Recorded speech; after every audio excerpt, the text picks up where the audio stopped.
Turning now to the defense request, I look forward to hearing from our Department of Defense witnesses and their discussion on why the supplemental funding is critical to supporting our service members and protecting America's national security.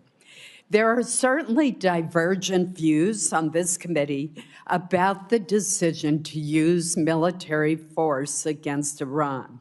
The Senate as a body has already taken numerous votes on these issues and will likely continue to do so.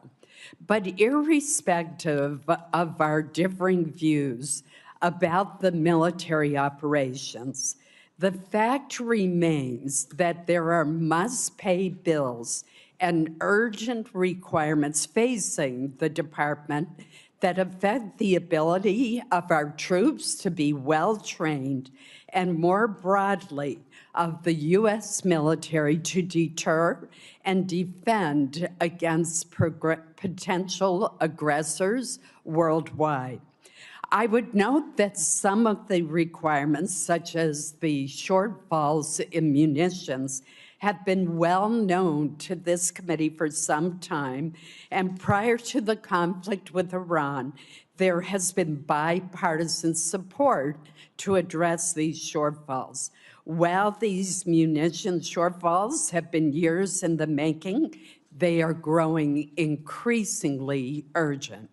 We should not undermine the readiness of our service members for any engagement or refuse to rebuild critical capabilities. Our men and women in uniform do not decide where they are sent or the missions to which they are assigned. Congress has a responsibility to ensure that they have the tools, the training, and the support that they need to accomplish their missions. On the topic of our service members, I would be remiss if I did not note that since January of last year, the department has removed a number of senior generals and admirals from their positions, blocked or altered promotion lists across multiple services, and intervened in several senior assignments. A recent New York Times story reported that about 40 senior officers were removed from promotion lists, and more than 24 generals and admirals were fired or sidelined, including Admiral Lisa Franchetti, the first woman to lead the Navy. The Times further reports that more than half of those fired or removed have been female or Black, and that for the first time in more than a decade, no active duty female naval officers are likely to be promoted to admiral. I find this deeply troubling. These are men and women who volunteered to serve our country and swore an oath to support and defend our Constitution. Over the course of their careers, they have earned the support and the trust of their commanders and subordinates, led our men and women in uniform, and were selected through rigorous command and promotion boards. They have served under presidents and defense secretaries from both parties. Reports that women and people of color are disproportionately fired or sidelined create the impression that their service is not valued. This is likely to discourage well-qualified women and individuals of color from joining our armed forces, thus depriving us of their talent, dedication, and patriotism. The United States military is one of the greatest meritocracies in the free world. We need to make sure that it stays that way. I now recognize Vice President Murray for her opening statement. Thank you very much, Chair Collins, and thank you to all of our witnesses who are here today. I first, too, do want to acknowledge the loss of one of our colleagues on this dais. Like so many, I was very shocked and saddened to learn of Senator Graham's passing. We disagreed on many issues, but there was no denying the energy that Lindsay brought to this job. And whenever we could, we found common ground and managed to get something done. So I just wanted to express that my heart goes out to his family, friends, and loved ones today. Now, I want to start with a few facts. 143 days ago, President Trump started a war of his own choosing with Iran. He did not consult Congress. He did not get authorization from Congress. He did not build a coalition of allies. He did not make a case to the American people, nor did he ever win their support. 2/3 of Americans opposed the war. And the president's decision had catastrophic costs. 17 American service members have now died. And that includes 3 who tragically lost their lives over the last few days, and another is still missing. Several hundred more have been injured, including nearly 100 who've been hurt just in the last few weeks. We owe all of them and their families a debt of gratitude that we can never repay. Thousands of civilians have also been killed, and this administration will not tell the public or Congress the true financial costs of this war, but we know it is very well into the tens of billions of dollars. Tax dollars we could have spent helping people afford health care or building new housing have now been lit on fire by a president who blundered us into a disastrous war. And the cost to families' bank accounts are staggering. Economic growth has slowed to a crawl. Inflation has shot up about 50% since this war began. On average, gas cost just under $3 on February 28th. Today it is over $4 and ticking back up with the strait closed again. Americans have now paid more than $70 billion more on gas since this war began. That is over $550 more per household. Fertilizer costs skyrocketed in the middle of spring planting, crushing farmers operating on extremely thin margins and costing families more on just about everything they buy at the grocery store. The costs of this war have been astronomical. And what has it been for? What has actually been achieved? We hear a different rationale for this war every few days. It was about preempting imminent threats, which we now know did not exist. It was about regime change, then liberating the Iranian people. It was about destroying Iran's nuclear program and its Navy. And at one point, it was about taking out its ballistic missiles until the president decided that actually, and I quote, "It's a little bit unfair for them not to have some." Trump has even suggested the war is about taking Iran's oil to, quote, "make a fortune." And now the United States' primary strategic objective seems to be to actually just reopen the Strait of Hormuz, which of course was fully open, toll-free, before this war began. President Trump has, by any objective measure, failed to achieve his goals. Our country is no safer or better off than before the war. In fact, we are considerably less safe. Our stockpiles have been depleted, and it will take years of production to fully replenish them, no matter how much money is thrown at this problem. Our global force posture is much weaker, and as assets have been moved now to the Middle East.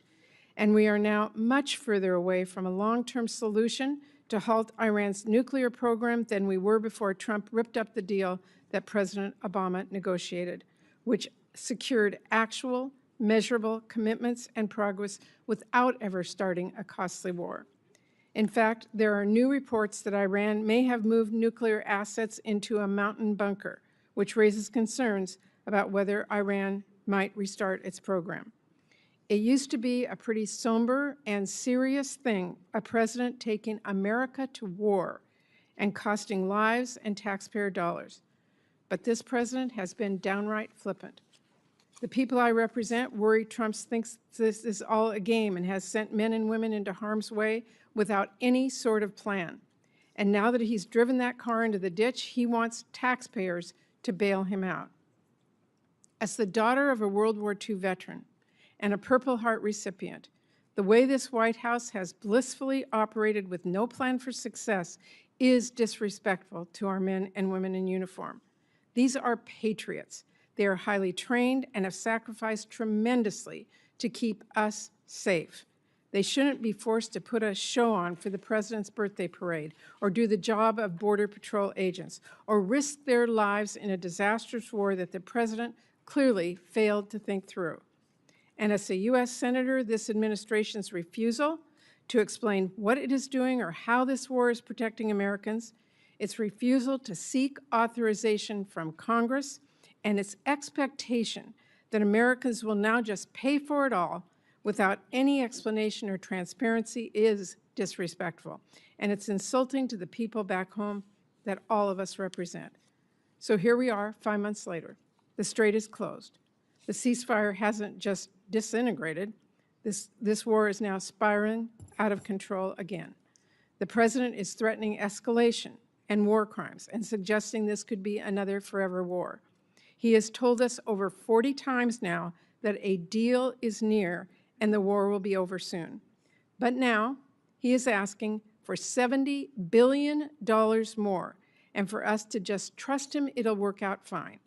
Look, I've been very clear. My Democratic colleagues and I will do absolutely everything to ensure that we do take care of our service members and keep this country safe.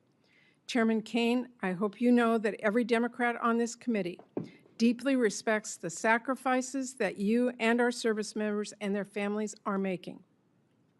Everyone who signed up to serve our country deserves to be more than an afterthought in a war that the president decided to launch despite all the blinking red warnings. But my colleagues and I cannot and will not support rubber stamping a request to bankroll this war and whatever other misadventures Trump wants to get us into next. The American people want to see a quick and strategic end to this war, not $70 billion of their tax dollars sent to keep it going. And I want to make a few important points. First, the president's request is not even primarily a request to cover the costs of the Iran war. This request is chock full of asks to fund unrelated DoD priorities, which should be considered through our annual appropriations process, not in an emergency supplemental. And that includes almost $1 billion for Southcom, nearly $1 billion to keep deploying the National Guard here in D.C., and more than $1 billion for the southern border. Secondly, President Trump is making this request as the Pentagon has a record-breaking $1 trillion total budget for FY26, including over $75 billion it has in unspent money from Republicans' big ugly bill. Understand you may have mismanaged your budget, Secretary Hegseth, but you have to do your due diligence to fix the cash flow problems you've caused before asking taxpayers for more. Third, the president is now asking for all of us to approve tens of billions of dollars in new funding for the war, while his administration still has yet to share actual cost estimates, essential information to justify this request, and a plan for where on earth this conflict goes next. This administration is either hiding the truth from Congress and the American people, or if you take at face value what they've said, and in the few briefings that we've had, they have no idea what is going on and no plan to right the ship, neither of which is acceptable. Now, Trump is also asking Congress for over $10 billion to help struggling American farmers who have been crushed first by the tariffs and then by this war, which has shot fertilizer and diesel costs through the roof. I'm digging into that request, but let me be clear. As we're looking at what farmers might need to weather Trump's storm, we must also help families put food on the table. And to do that, we should delay and ultimately reverse Republicans' deep cuts to SNAP, which have already kicked at least 1 million kids off of food assistance. Finally, Trump has also requested, and I had to read this one twice to believe, $1.3 billion in new funding for the State Department for Global Health and Humanitarian Needs. At the very same time, his administration is withholding more than twice that amount in funding that has already been signed into law and is available for the same purpose. He's also asking for authorities to make U.S. taxpayer dollars subsidize the Venezuelan oil industry and to finance the establishment of private investment funds like the one he just handed over to one of his ballroom donors. Unfortunately, Secretary Rubio is not here with us today to explain those requests, to talk about how this war forced one of the largest evacuations of our diplomatic posts ever, or to explain whether, as a national security advisor, he still thinks this war is, quote, the right decision, and whether he still, quote, believes in it strongly. So this is really a request to make taxpayers pay for the president's reckless decisions, from the Iran war to his trade wars to his global health cuts, all while doing nothing to help our families back home who are suffering because of those decisions. And that is what we should be focused on, helping people. Because as Senator Padilla and others on both sides of the aisle will tell us shortly, there are urgent domestic needs that we should be addressing instead of sending more money for Trump to drop bombs overseas. Priorities like disaster relief for our communities that have been ravaged by the unthinkable, or taking action to lower families' costs. You know what's a crisis right now? The fact that there are families I hear from back home who are working full-time and still being forced to decide whether to skip meals so they finally can buy their kids a pair of shoes. You know what's a crisis? The fact that hospitals are shutting down and kids are going hungry because of Republicans' cuts. Instead of bankrolling the president's war or sending ICE $70 billion, my colleagues on the other side of the aisle could work with us to quadruple our investments to cure cancer or help families afford childcare or help them afford to cool their homes. Those are policy choices. And Republican leadership has chosen to focus on funding war and ICE endlessly without a single cent for our American families. So let me close with this. This president says we can't afford health care. We can't afford child care. We can't afford housing. But somehow we can always afford another war. No price tag on that. Families in Washington State are skipping doctor's visits so they can afford groceries. Trump wants Congress to cut him a blank check for a war that no one supports. The American people entrust us to spend their taxpayer dollars strategically and thoughtfully. This is a huge responsibility, so let me be clear. I'm ready to work with my colleagues in a bipartisan way, as always, to address the needs of our nation and the American people. But I hope we can have real conversations about why there seems to always be money for Trump's wars, but never money for the families back home who are desperate for a little relief. So I look forward to today's discussion. Thank you. I will now introduce our first panel of witnesses. Today, we're going to be hearing first from our colleagues, Senator Mike Rounds of South Dakota, Senator Ted Budd of North Carolina, and Senator Alex Padilla of California. I welcome all of you, and Senator Rounds will begin with you first. Chair Collins, Vice Chair Murray, and members of the committee, thank you for the opportunity to highlight why food security and national security go hand in hand.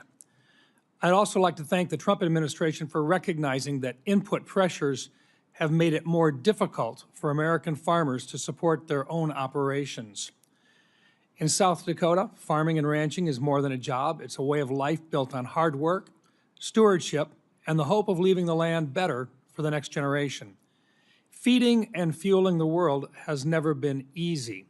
Producers continue showing up year after year despite drought, floods, disease, pests, volatile markets, and other challenges beyond their control. This supplemental funding request comes at a critical time. Farmers and ranchers are facing production costs that exceed market returns. Higher fertilizer, diesel fuel, seed, equipment, and crop protection costs, coupled with retaliatory trade practices and continued market uncertainty, have put enormous financial pressure on producers. Specifically, the projected loss per acre across the country in 2026 for corn is $131. For cotton, $342. For wheat, $114. And for soybeans, $80. While we work to strengthen America's ability to produce more of what we need here at home and reduce reliance on foreign supply chains, Congress should provide stability so producers can remain in business and continue producing the best food and fuel in the world. Today's threats extend well beyond weather and markets. Foreign adversaries, cyber threats, industry consolidation, arbitrary standards, and unfair trade practices impact farmers' ability to produce food, fiber, and fuel. Food security, energy security, and national security are connected. We also have an opportunity to strengthen both agriculture and energy security by permanently authorizing voluntary access to nationwide year-round sales of E15. Giving consumers the option to choose a higher ethanol blend would increase domestic fuel production, expand markets for corn growers, reduce reliance on foreign energy sources, and provide families with lower cost options at the pump. Given the significant defense investments included in this supplemental, I also want to emphasize the importance of fully funding our national defense. We are living in one of the most complex and lethal threat environments since the Second World War, and the brave men and women who volunteer to defend this country deserve the leadership, training, and equipment, along with resources necessary to maintain America's military advantage. Protecting America's food supply, energy supply, and national defense are not separate priorities. They reinforce one another. This supplemental provides needed assistance to help farm and ranch families endure today's economic challenges, while Congress and the administration continue advancing long-term policies that strengthen American agriculture. I urge my colleagues to support this supplemental request to provide stability to our ag producers at this time. Thank you, Madam Chair. Thank you, Senator Rounds. Senator Budd. Chair Collins, Vice Chair Murray, members of the committee, thank you for the opportunity to testify this afternoon to provide a voice for the people in Western North Carolina. More than 21 months ago, Hurricane Helene unleashed an unprecedented amount of rainfall on the Blue Ridge Mountains, causing severe flooding and devastating landslides. The storm left behind tens of billions in damage. In December 2024, Congress responded by approving a disaster supplemental that provided billions of dollars to Western North Carolina recovery. Additionally, North Carolina's state government stepped up by committing roughly $2.4 billion in state appropriations and redirecting more than $2 billion from state agencies for reconstruction. But the Blue Ridge Mountains' challenging terrain has made it uniquely difficult for federal programs to operate, resulting in delays and inefficiencies. And there's still work to be done. Too many projects in Western North Carolina have stalled due to insufficient funding or because of financial shortfalls from expensive debris removal and rebuilding efforts. I greatly appreciate that President Trump and Secretary Mullen have empowered FEMA to more rapidly reimburse the state and local governments for public assistance projects. However, FEMA is only one part of the equation. The Environmental Protection Agency, Department of Housing and Urban Development, and other federal agencies play a key role in disaster recovery. And much of the existing disaster funding for those agencies has already largely been allocated. When I visit Western North Carolina, I see the impacts the delays in recovery have caused. Debris still clogs the waterways. Facilities that provide drinking water and manage wastewater have yet to be rebuilt. Most concerning, some homeowners are paying mortgages on properties that are still unlivable or yet to be rebuilt. Towns have been forced to embrace expensive short-term stopgap solutions just to carry out their most basic functions for their residents. In the small town of Beech Mountain, there is no long-term water supply. The dam and water treatment plant were heavily damaged, forcing the town out of compliance with state safety standards. And as a result, the state could be finding Beech Mountain $25,000 per day. Most repairs are needed so that the water treatment plant can function long-term. If funded, this process will take at least a year and require significant diversion of utilities and/or daily water trucks just so hundreds of residents will have to have clean drinking water during construction. 3 years is too long to wait after a disaster, and we can't delay any longer. Tourism, the lifeblood of much of Western North Carolina, has begun to rebound, but there's still far too many areas that are unable to accommodate the travelers they once welcomed. But I want to highlight a few examples of success stories to show how ample funding for the last disaster supplemental, paired with exceptional planning and project execution, made an immediate impact on our mountain communities. Last July, portions of the Blue Ridge Parkway reopened after 57 landslides struck 200 miles of the parkway. This Memorial Day weekend, Lake Lure reopened to the public after an incredible debris removal and refilling project. And I want to be clear that I fully support President Trump's request to replenish our munitions stockpile and strengthen our military. And I'm also appreciative of his efforts to provide economic assistance to farmers impacted by disasters and unfair trade practices. However, to address the long-term recovery needs of Western North Carolina, more federal funds are needed. Every time I'm in Western North Carolina, people ask me to make sure that they're not forgotten. This is Congress's chance to remind them that we're serious about helping them get back on their feet. I'm deeply grateful to the members of the committee for holding this hearing, and I look forward to continuing to work with you throughout this whole process. Thank you. Thank you, Senator Budd. Senator Padilla. Thank you, Madam Chair, Vice Chair Murray, members of the committee. Appreciate the opportunity to testify on behalf of the people of California, and especially the survivors of last year's devastating fires in Los Angeles County. And I want to acknowledge that some of them are here in the audience today advocating for relief, and I'm proud to work alongside them. As many of you recall, 18 months ago, 60,000 acres across Southern California burned. That's roughly 3.5 times the size of Manhattan. Over 16,000 homes, businesses, schools, and other structures were destroyed. And most devastatingly, 31 Californians lost their lives. To respond, more than 7,500 firefighters worked literally around the clock for more than 3 weeks to extinguish the fires. And those firefighters weren't just from California.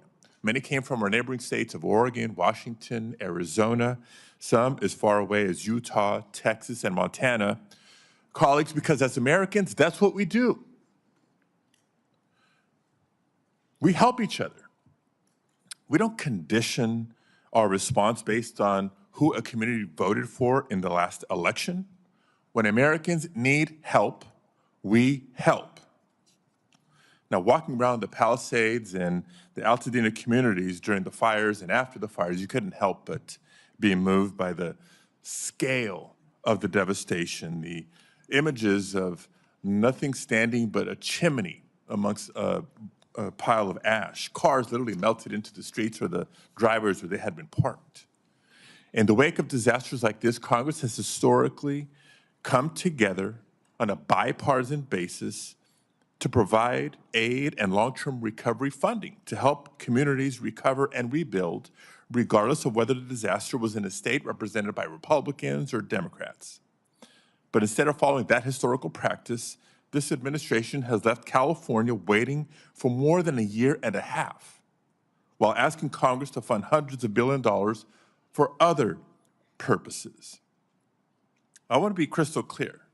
No disaster-impacted community, regardless of where it is located, should ever be held hostage or treated as a bargaining chip for other political priorities.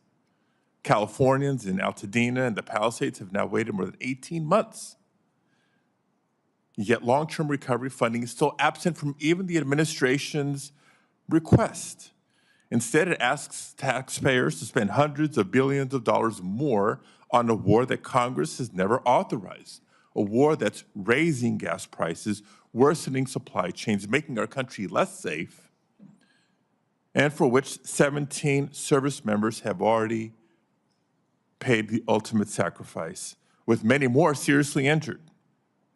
Now, we know this committee can address disaster relief without tying it to a laundry list of unrelated priorities because it's done so many times before, including as recently as December 2024, when the committee, on a bipartisan basis, passed more than $100 billion of relief.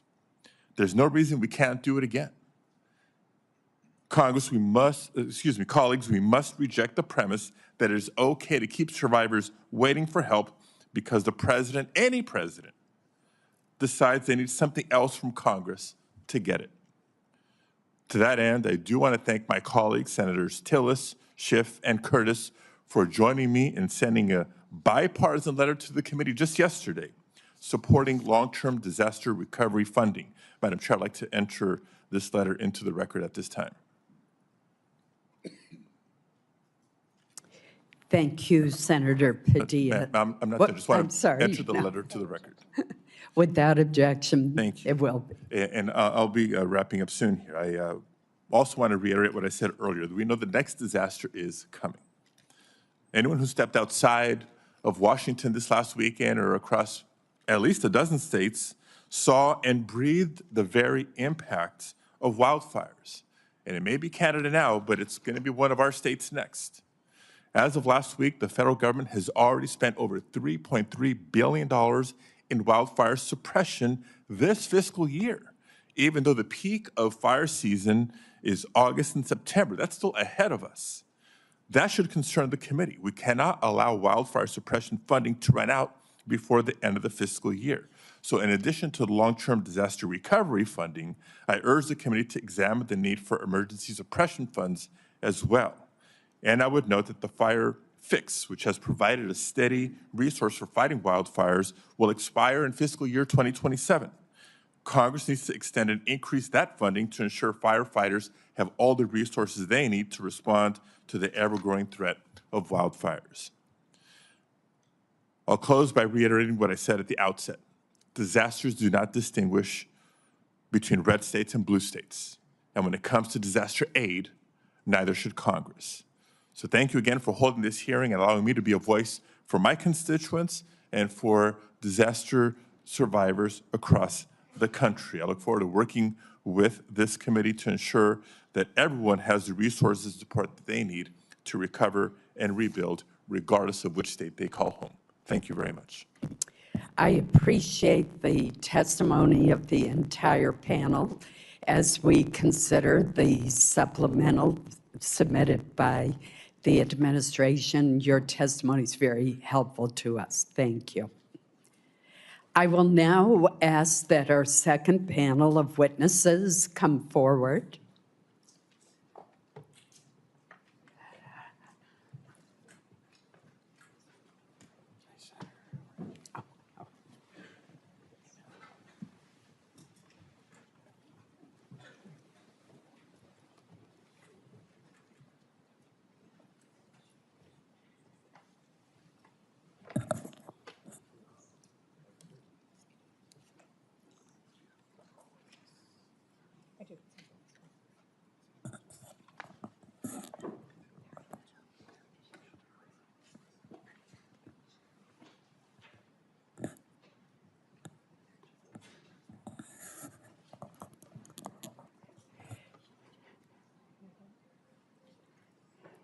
Well, leave it to our military witness to be on time.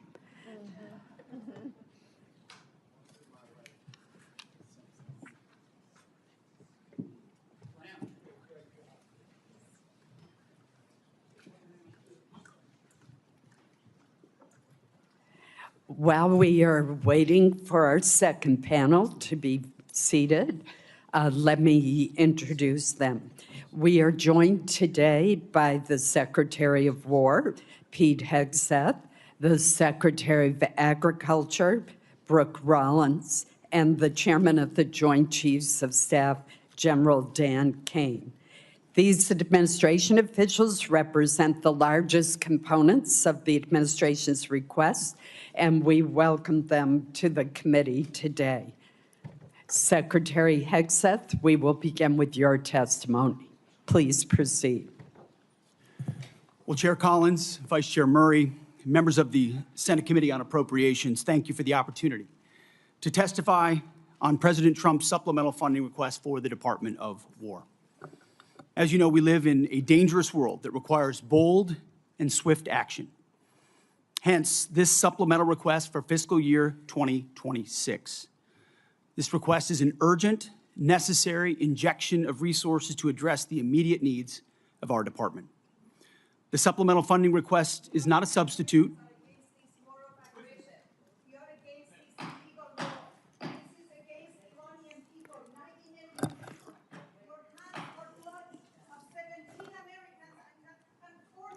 The witness will suspend until order is restored in the committee room. I know that individuals feel very passionately, but we must have order in the hearing room so that we can proceed. We're now going to move forward with our hearing, and Secretary Hegseth, please proceed. Thank you. The supplemental funding request is not a substitute for the President's full $1.5 trillion base budget request. $1.5 trillion.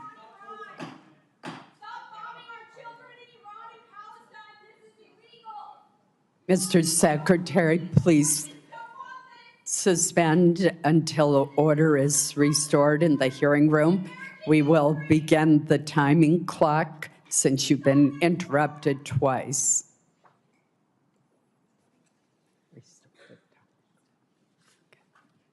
Thank you. Please proceed. $1.5 trillion is what the President seeks and what we need to defend the country.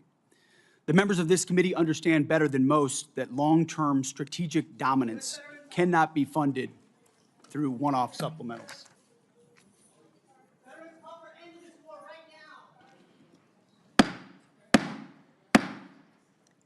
We will have order in the hearing room.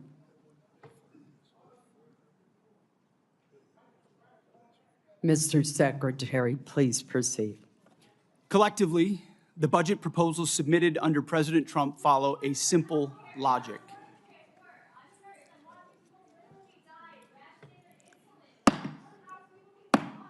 I would ask that the Capitol Police, whose professionalism I admire, remove those who are seeking to disrupt the hearing. Please proceed. President Trump's following a simple logic. The military requires a generational investment to deliver on peace through strength. We know the best way to create peace is to prepare for war, to deter it.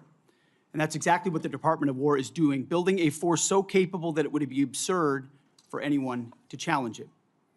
As the direct result of neglected priorities and gross negligence that ignored threats left over from the previous administration, President Trump inherited a set of global and domestic crises, deferred maintenance almost across the board.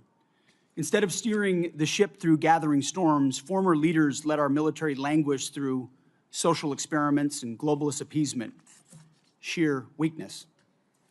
Under President Trump, we have built a different type of department. The Pentagon is no longer run by bureaucrats. Instead, it's led by combat-tested veterans and world-class business leaders who are running the department like a business, and tech titans who are bringing lethal innovation to the battlefield.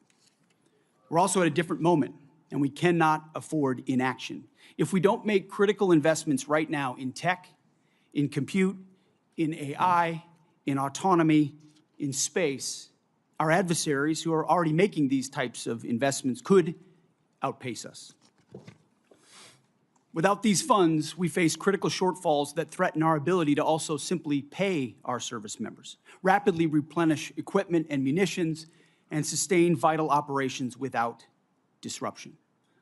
This supplemental request serves two purposes: sustain our military readiness to meet this year's new demands, and accelerate critical capabilities to replace and augment those we have used in contingencies. But make no mistake, this is not a one-for-one replacement. We are upgrading and we are modernizing across the force. On the readiness front, we requested $21 billion. This will fund military pay, replace much of the equipment utilized during recent operations, sustain forward-deployed forces, and grow personnel and strength while stabilizing mission-critical fuel shortfalls and supporting the National Guard. On the capabilities side, we requested $46 billion. These funds will expand production lines and accelerate delivery of high-demand munitions. We're talking about solid rocket motors, JDAMs, hypersonics, and counter-drone capabilities. Additionally, we will use this investment to secure digital and space dominance, including resilient satellite networks. Department leadership recognizes that appropriating those funds is just the first step. Once funds are appropriated, or portioned, to the department, we need to promptly execute on them, and that's why we're requesting targeted legislative authorities, like transfer authority, to prioritize our greatest needs and opportunities, multi-year procurement for weapon systems, revolutionizing the speed and scale of munitions procurement, and New START authorities. Rest assured that every dollar appropriated to the Department of War will be focused on building the lethality of our joint force and reinforcing peace through strength. As I have said before, not fully funding this department, the Department of War, and we know what that means, that means $1.5 trillion, given the world that we live in and the disaster of what the Biden administration budgets gave us. Not funding this department at $1.5 trillion, I believe, is the greatest threat that our nation faces. Either we invest in our warriors at this moment of step change on the battlefield and growing threats, or this is all just talk. I look forward to working with this committee to secure those funds so that our warfighters can continue to do their work every day to keep our great republic safe. Thank you very much. Thank you, Mr. Secretary. General Kane. Chair Collins, Vice Chair Murray, distinguished members of this committee, I'm honored today to appear before you with Secretary Hegseth and Secretary Rollins to testify on the Department of War's fiscal 2026 supplemental funding request. And I'll note I fondly remember my time at USDA earlier in my career where I had the chance to serve there. I'm also joined today by my senior enlisted advisor, SEAC Dave Isom. As always, I'm deeply grateful for this committee's continued partnership and support for our common defense. I'd like to begin by expressing my deep condolences and that of the Joint Chiefs of Staff and the SEAC for the fallen from this past weekend and their families. Today, we remember First Lieutenant Tyler Feehan, Sergeant Michael Swinton, and Private Isabel Gonzalez, and note that the names of our last fallen will be released when we can. I'm humbled daily by the profound commitment of the incredible 2.8 million Americans, just like these names that I've just mentioned, who make up our joint force and serve our nation every day.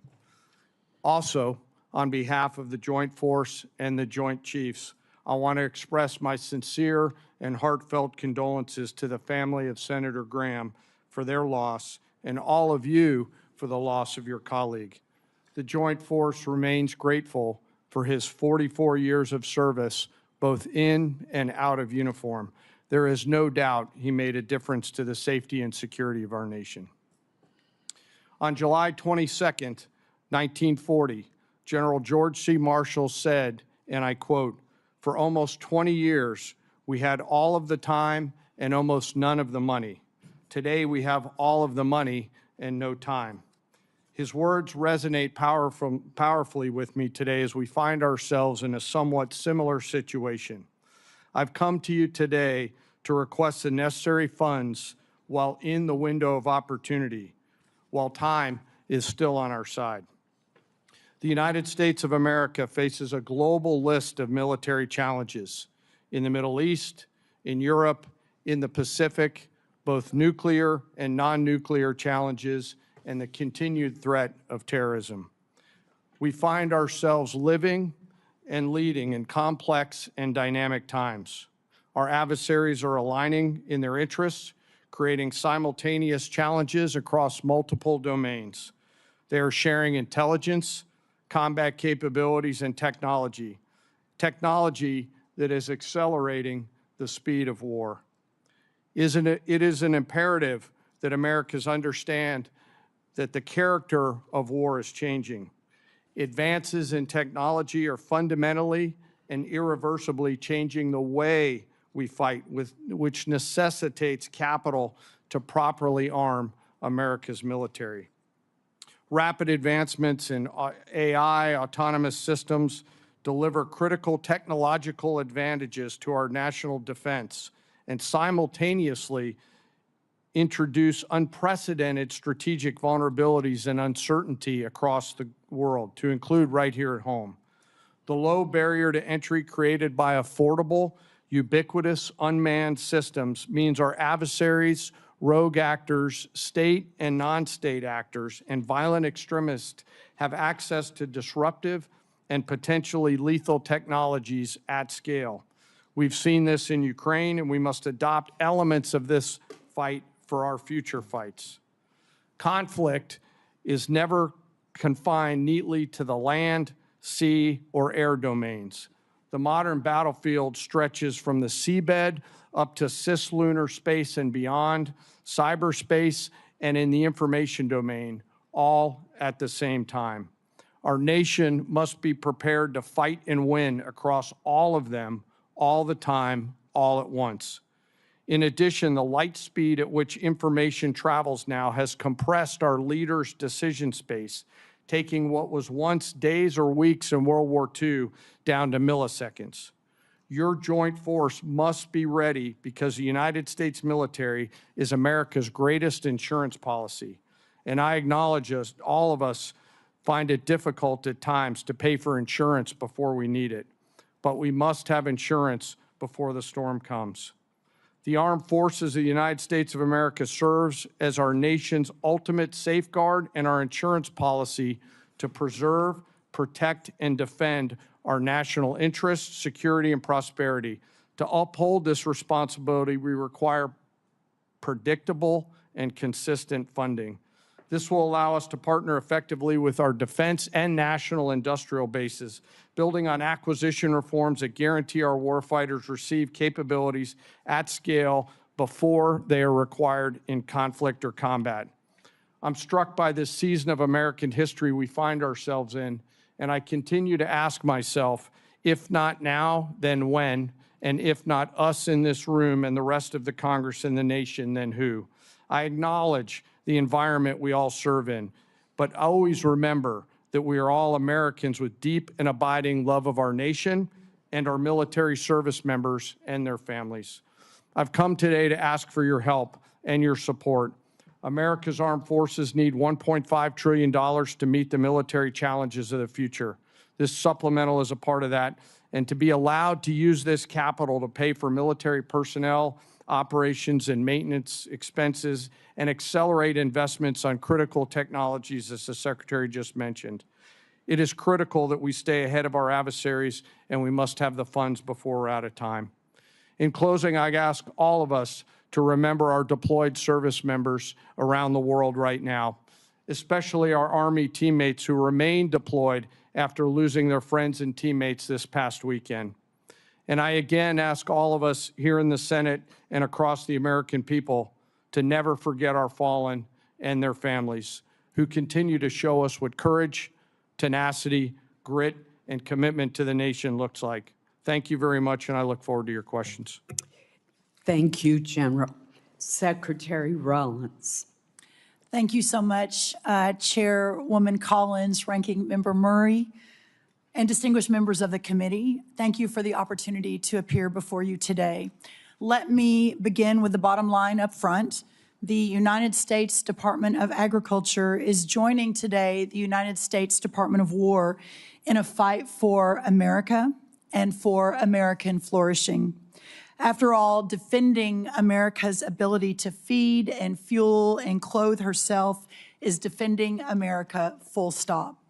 This can be easily forgotten. For centuries, we built farms and ranches and transportation that fed not only America, but the world too.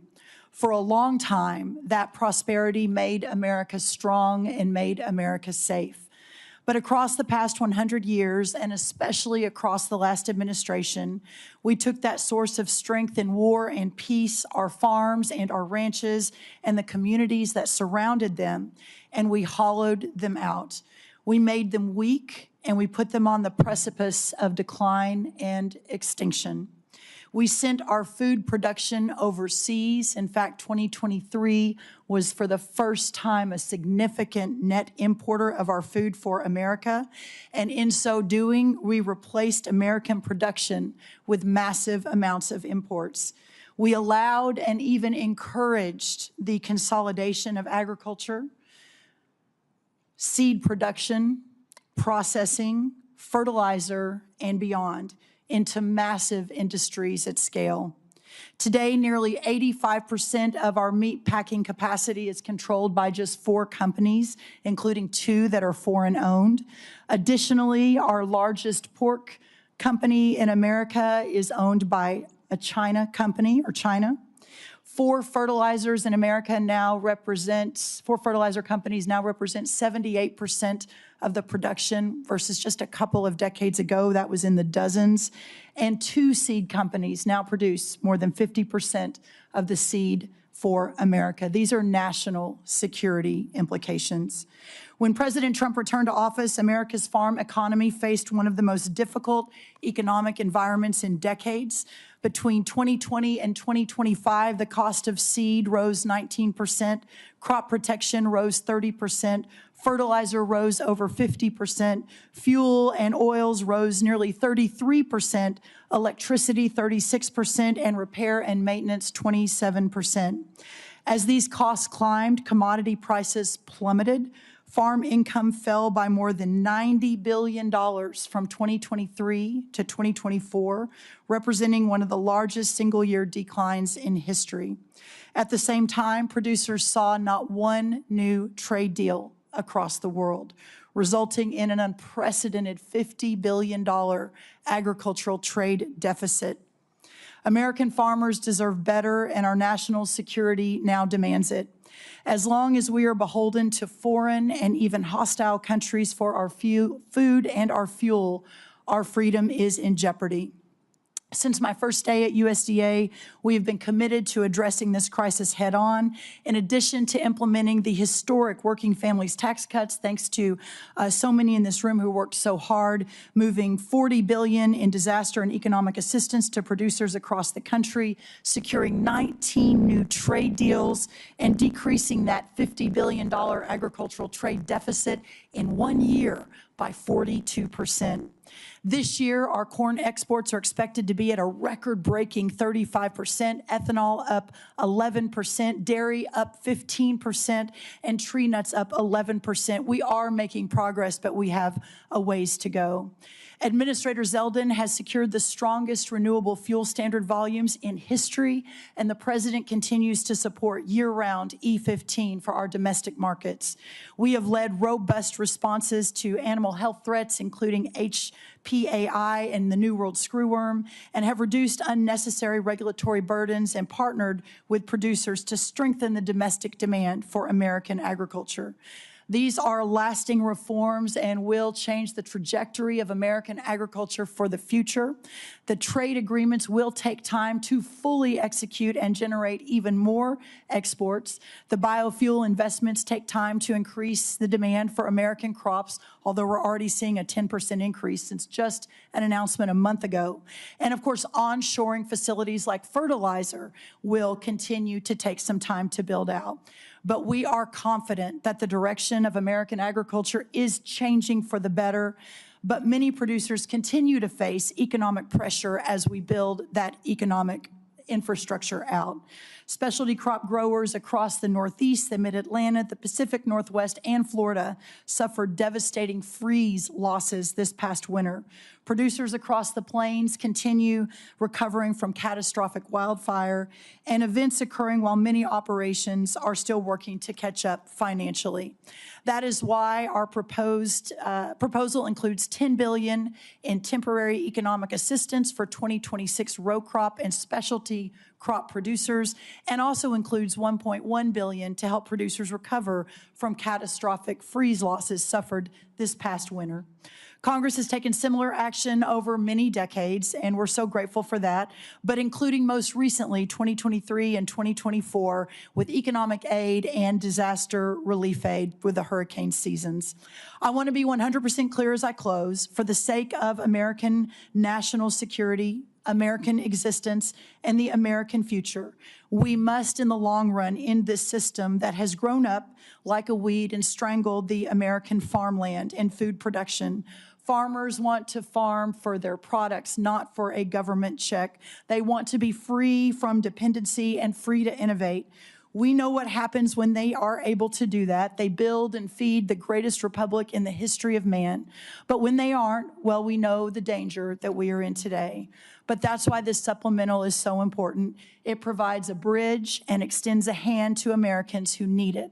It buys the nation the security that we need, and it buys us time to deconstruct and then reconstruct a new system, putting our farmers and ranchers first, and to restore the system that originally made America great. For our farmers, the defense of American freedom continues. They only ask to be free to fight. Thank you so much. Thank you for your testimony. We will now begin with questions for our witnesses. As you can see, we have a very full attendance of committee members today, so I would ask that all of our colleagues to please keep track of the clock and stay within the allotted 5-minute question time. With that, let me begin. Secretary Hegseth, General Kane. Members on both sides of the aisle have questions about the authorization strategy, objectives, and conduct of operations in the Middle East. Regardless of our differing views, the fact remains that there are must-pay bills and urgent requirements facing the department that affect the ability of our military to deter and defend against potential aggression worldwide. Portions of the supplemental request go toward paying these bills and are necessary to restore readiness, repair, or replace battle damage to aircraft, ships, or bases, and address urgent munitions challenges. I understand and am told that some military services face near-term solvency challenges. What will be the impact on our troops if additional funding is not provided? Are there military exercises, for example, that are at risk of cancellation? What message will we be sending to the world? Secretary Hegseth, either you or Senator or General Kane. Chairwoman, I very much appreciate that question, and it's because it's connected to the real-world realities of this budget cycle. There is training right now and training in the future that would have to be curtailed if we do not get our budget needs met and met urgently. And yes, some of that has to do with the current budget cycle and how things come together. But we are a department that for 4 years met funding shortfalls under the previous administration. It was not a priority to fund the Department of Defense under Joe Biden. It also took the munitions and a lot of there were 5 supplementals out of this committee that took munitions one for one and sent them to Ukraine and had tried to replace them with the same bureaucratic process that was too slow and didn't replace them in real time. And then there were threats that were ignored around the world. So you're looking at a lot of negligence and a lot of deferred maintenance that this department is having to catch up on. And so that's why I call this a generational investment. It truly is. This is $1.5 trillion budget with this supplemental being part of it is how we catch up and get ahead.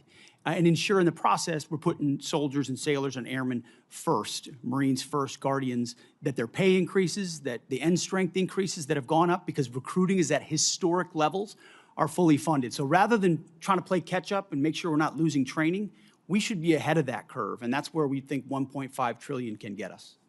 Thank you.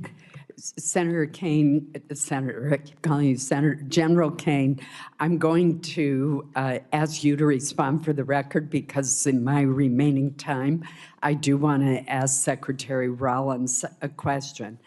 Secretary Rollins, as we heard from the previous panel, our country has many outstanding recovery needs from disasters and other weather-related events over the past 2 years. As this chart shows, and this is a chart from your department, many have unmet weather-related agricultural losses. In Maine, many of our producers are struggling amid a combination of market volatility and disaster conditions last year, which included excessive rainfall in the spring, followed by a severe drought. They need relief. Yet the administration's supplemental request does not include funding to address these recovery needs.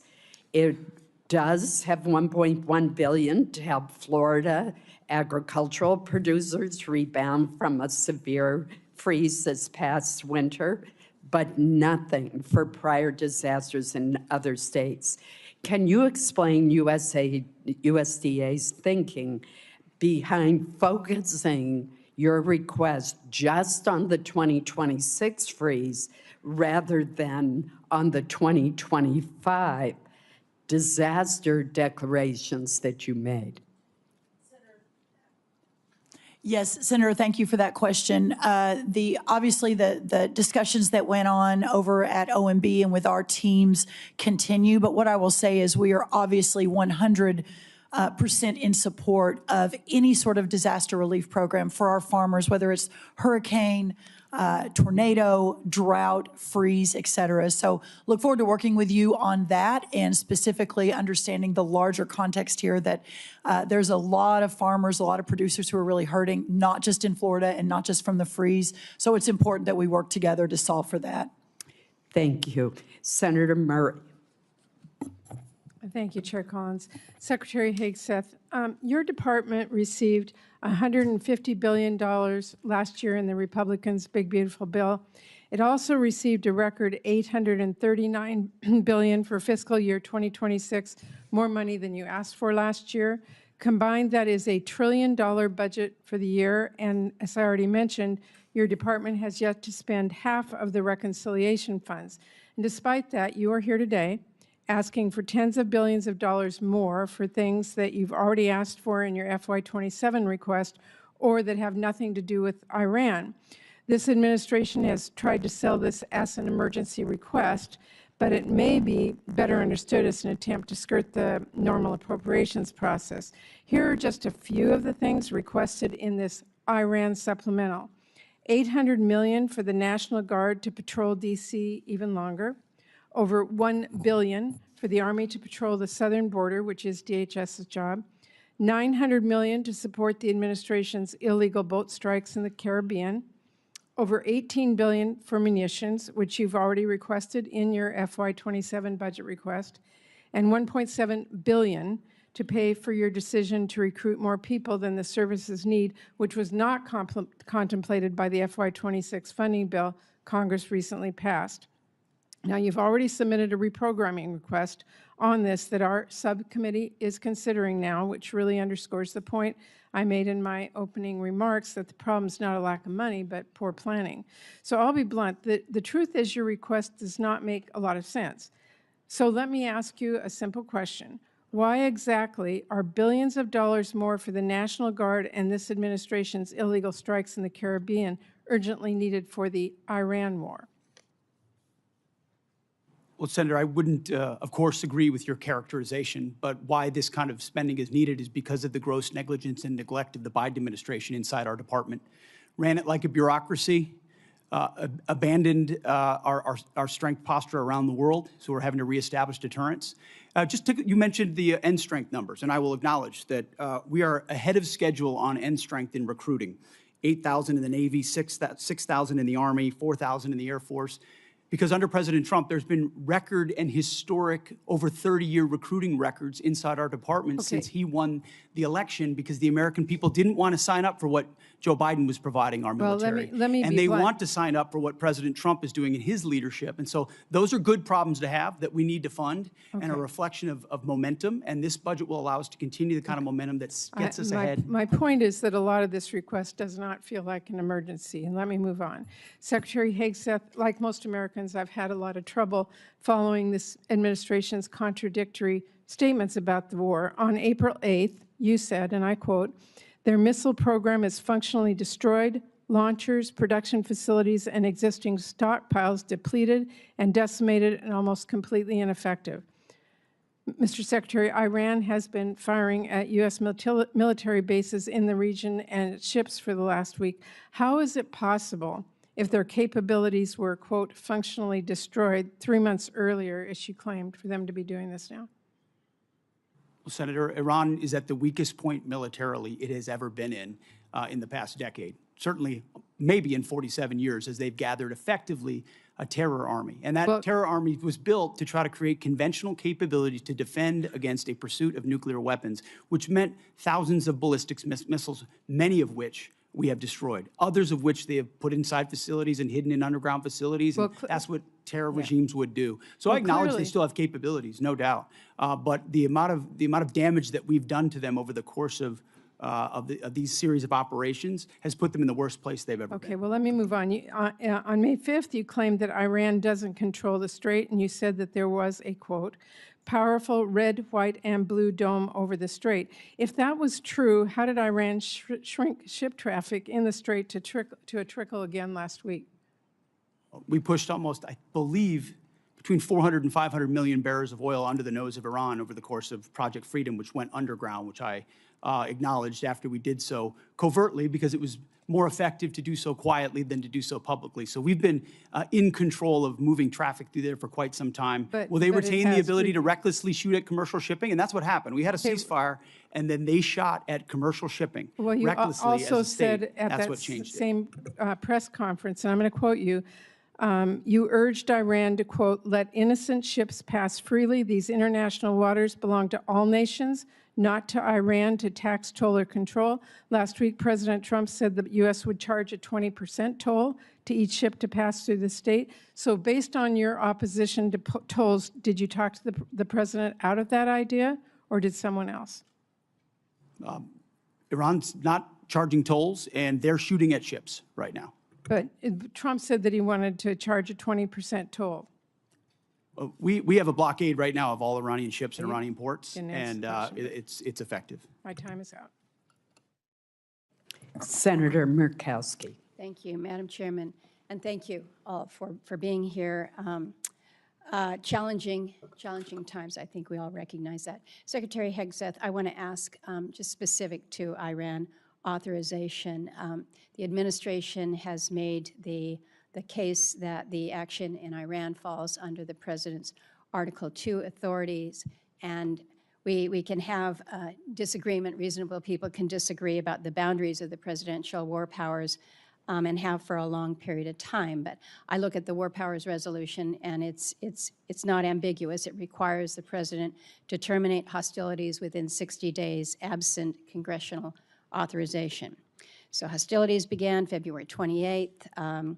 May 1st, Congress was informed that hostilities had ended, but yet despite the fact that hostilities had ended, we were still seeing sailors being fired upon still activity. Then in June, MOU is signed to preserve the ceasefire while negotiations continue. That MOU has now collapsed, and we are seeing the resumed attacks in the Straits of Hormuz. On July 10, the administration sends Congress a new war powers notification, effectively restarting, the 60-day clock again. So I'm concerned about this sequence because you have a situation where the claim essentially allows the president to extinguish the war powers clock just at the moment that it becomes legally inconvenient through declaration of temporary ceasefire. Then it's reset, avoiding the congressional authorization that the Constitution requires and the war powers intends. So we had an opportunity in previous appropriations hearing for me to ask if you felt the administration had all the authority that it needed. You indicated at that time that no, additional authority was not needed. Are you still, is the administration still taking that position about needing no authorization from Congress at this time? Senator, I know there's a long-standing legal debate on this particular topic, but we certainly as a department share the position of the White House that we have all the authorities necessary at this moment. So let me just kind of do a follow-on. In the Clinton administration, this is 1999, there was an operation that was launched, Operation Allied Force, NATO airstrikes against Yugoslavia. There was not a prior congressional authorization that was sought. President Clinton notified Congress under the War Powers Resolution and then subsequent to that, sent Congress an emergency supplemental funding request. It was about $6 billion to cover the cost of Kosovo operations. Congress then passed a supplemental package that covered the president's request plus additional military funding. But Congress never passed a standalone authorization for use of military force in Kosovo.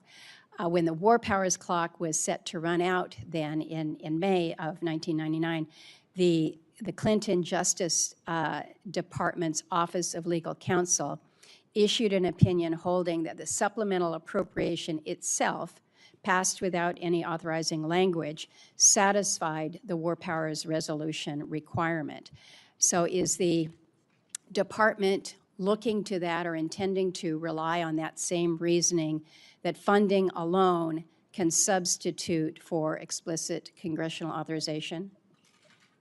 Senator, I would have to defer to our legal department, and we'll get back to you with our views on that. But as of right now, we think standalone Article 2 authorities exist for us to conduct this operation on behalf of the defense of the American people, that the president has those authorities, and seeking this funding is important in pursuit of that and our $1.5 trillion budget. But I wouldn't connect the two without consulting with our legal folks first. In my remaining time, let me turn to you, Secretary Rollins. I appreciate that you have acknowledged that fishermen are farmers of the sea. I don't know whether you are aware whether any fishermen will be eligible for any of the supplemental funding. They too have faced many of the same challenges that our farmers have with high fuel costs, the impact from tariffs, disasters that we have seen. In the 15 seconds remaining, any help for our fishermen? Well, I remember having the conversation with you when we were going through the process, and my commitment to you and to Senator Collins and some of our others on across the aisle was that it's time for USDA to recognize our fishermen as part of our farmers of the sea. That's never happened before. We now have an office at USDA focused on fishermen. And so I think as you all move forward with the supplemental, the conversation, and obviously up to you all what that looks like, but very supportive of treating our fishermen similarly to the rest of our farmers. Thank you. Thank you, Madam Chair. Thank you. Senator Durbin. Thanks, Madam Chair. Mr. Secretary, I'd like to ask you to help me reconcile some numbers. It's my understanding that this whole supplemental funding request is $87.6 billion, and most of the funding, $67 billion, is for the Department of Defense. Yet we are told the Department of Defense still has $75 billion in unobligated funding from last year's reconciliation package. Is that true? Roughly correct numbers, yes. So you left some change on the dresser before you prepared to come for this hearing. What's going to happen to that $75 billion? Well, that 75 is, there's plans and designs on that, part of the rebuild of our military, which had to be undertaken. And so the One Big Beautiful Bill gave us specific avenues. I'd have to get you the exact numbers of what that is left to be allocated. Does it have to do with the war in Iran? No, this is rebuilding our military from what was not funded in the past under the Biden administration. So this is from 2026, One Big Beautiful Bill, which helped move the president's priorities like Golden Dome for America, move away from all the woke priorities of what the Biden administration was pursuing, give us a chance to start cutting these deals on munitions, all the things that the president wanted us to focus on: shipbuilding, hypersonics. I mean, the Biden administration ignored hypersonics. They just decided to pretend like that technology didn't exist and we shouldn't invest in it. There are things. I don't know what Lloyd Austin did for 4 years. I really don't. Well, I'm sure The amount of neglect, sure he has the amount questions of about what you're stale doing thinking now. and bureaucracy, proceed, if I it might, was before- staggering when we took I hate over. to So interrupt one you. big beautiful bill gave us a Let chance me to interrupt get your caught speech back for a up. minute, Mr. Secretary. It's my turn to ask questions. I've been listening patiently while you made your presentation. You estimated at one point that the cost of the war in Iran was $29 billion, but then added a caveat that there was a replacement of munitions, for example. Do you have a new estimate about what the war has cost us so far in this, the 5th month of the first year of this war in Iran? Senator, the estimate we have as of today is $37.5 billion. And is the current activity, which we've been told about, the exchange of fire back and forth in Iran, an indication that that number is going to go up in the months ahead?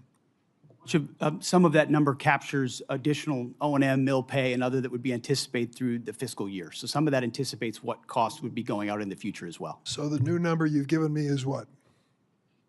$37.5 billion, Senator. And that represents the cost of the war through what period of time?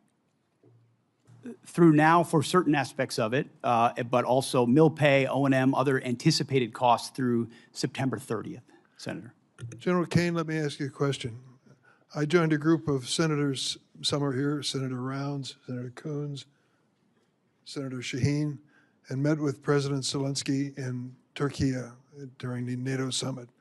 He was very explicit in terms of what he needed to win. He feels the momentum in Ukraine is moving to his side, and that he is putting a foot forward instead of back. Is that your feeling?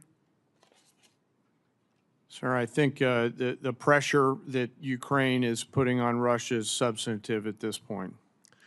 Do you acknowledge his request that we help them with air defenses as a high priority?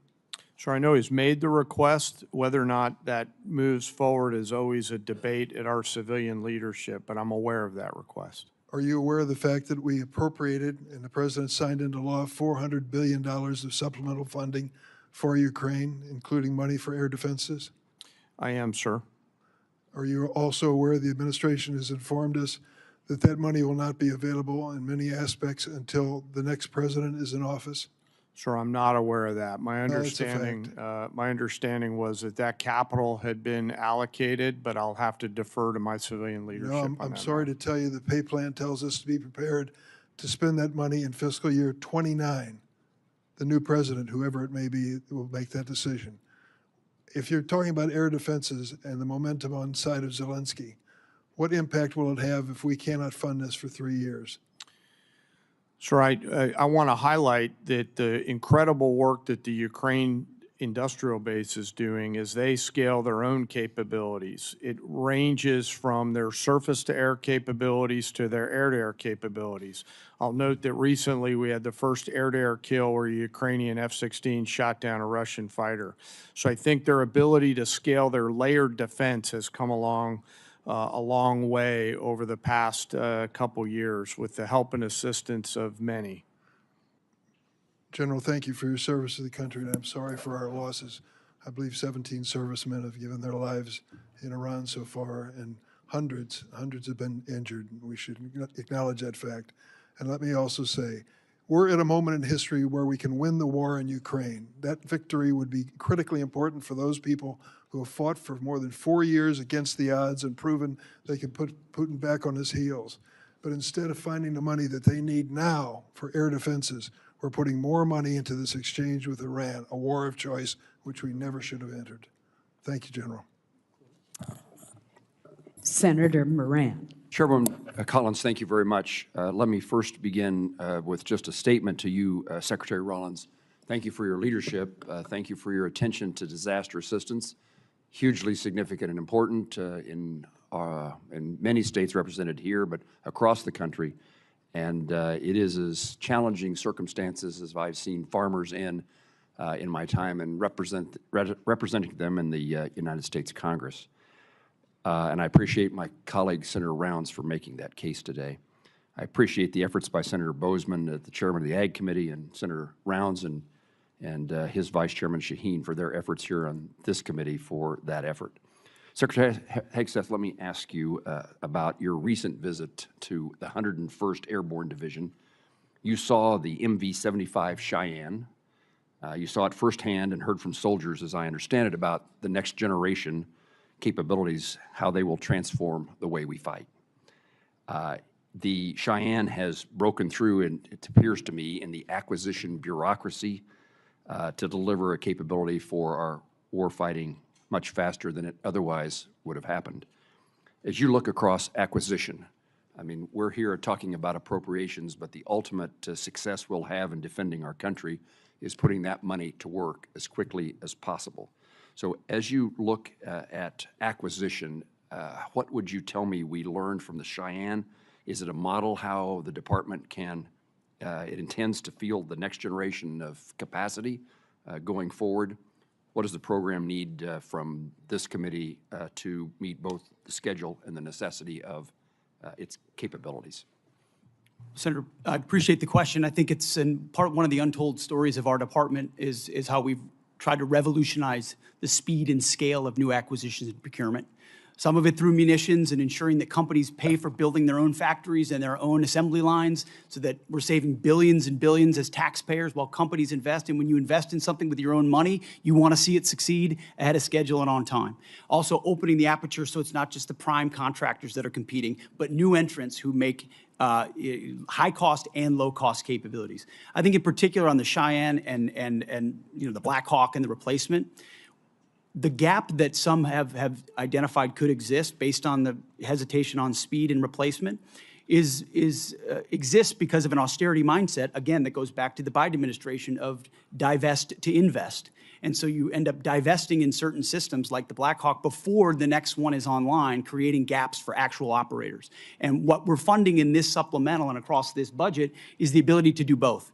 Make sure the systems we rely on the battlefield right now are delivered, and that newer entrants that we're going to need for long-range fight to deliver to be more survivable in contested environments, which you're talking about. When I had a chance to see it, the soldiers were proud to be in it because they felt like it would give them greater advantage in the future.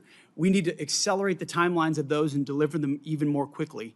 And when you allow new entrants with all the right incentives, those things happen, and it's happening in that program. Will that take place, I think you may have just said this, but will take place in this circumstance of the Cheyenne? I believe in this administration, because of the policies of this administration, it is likely to do so. Just like the B-21, just like the F-47, just like so many other of our exquisite munitions that otherwise would have taken years and years to even get into development. We're moving those things left by, in some cases, years, so that we get them in the hands of warfighters who would need them right now and not held up in bureaucracy in this town.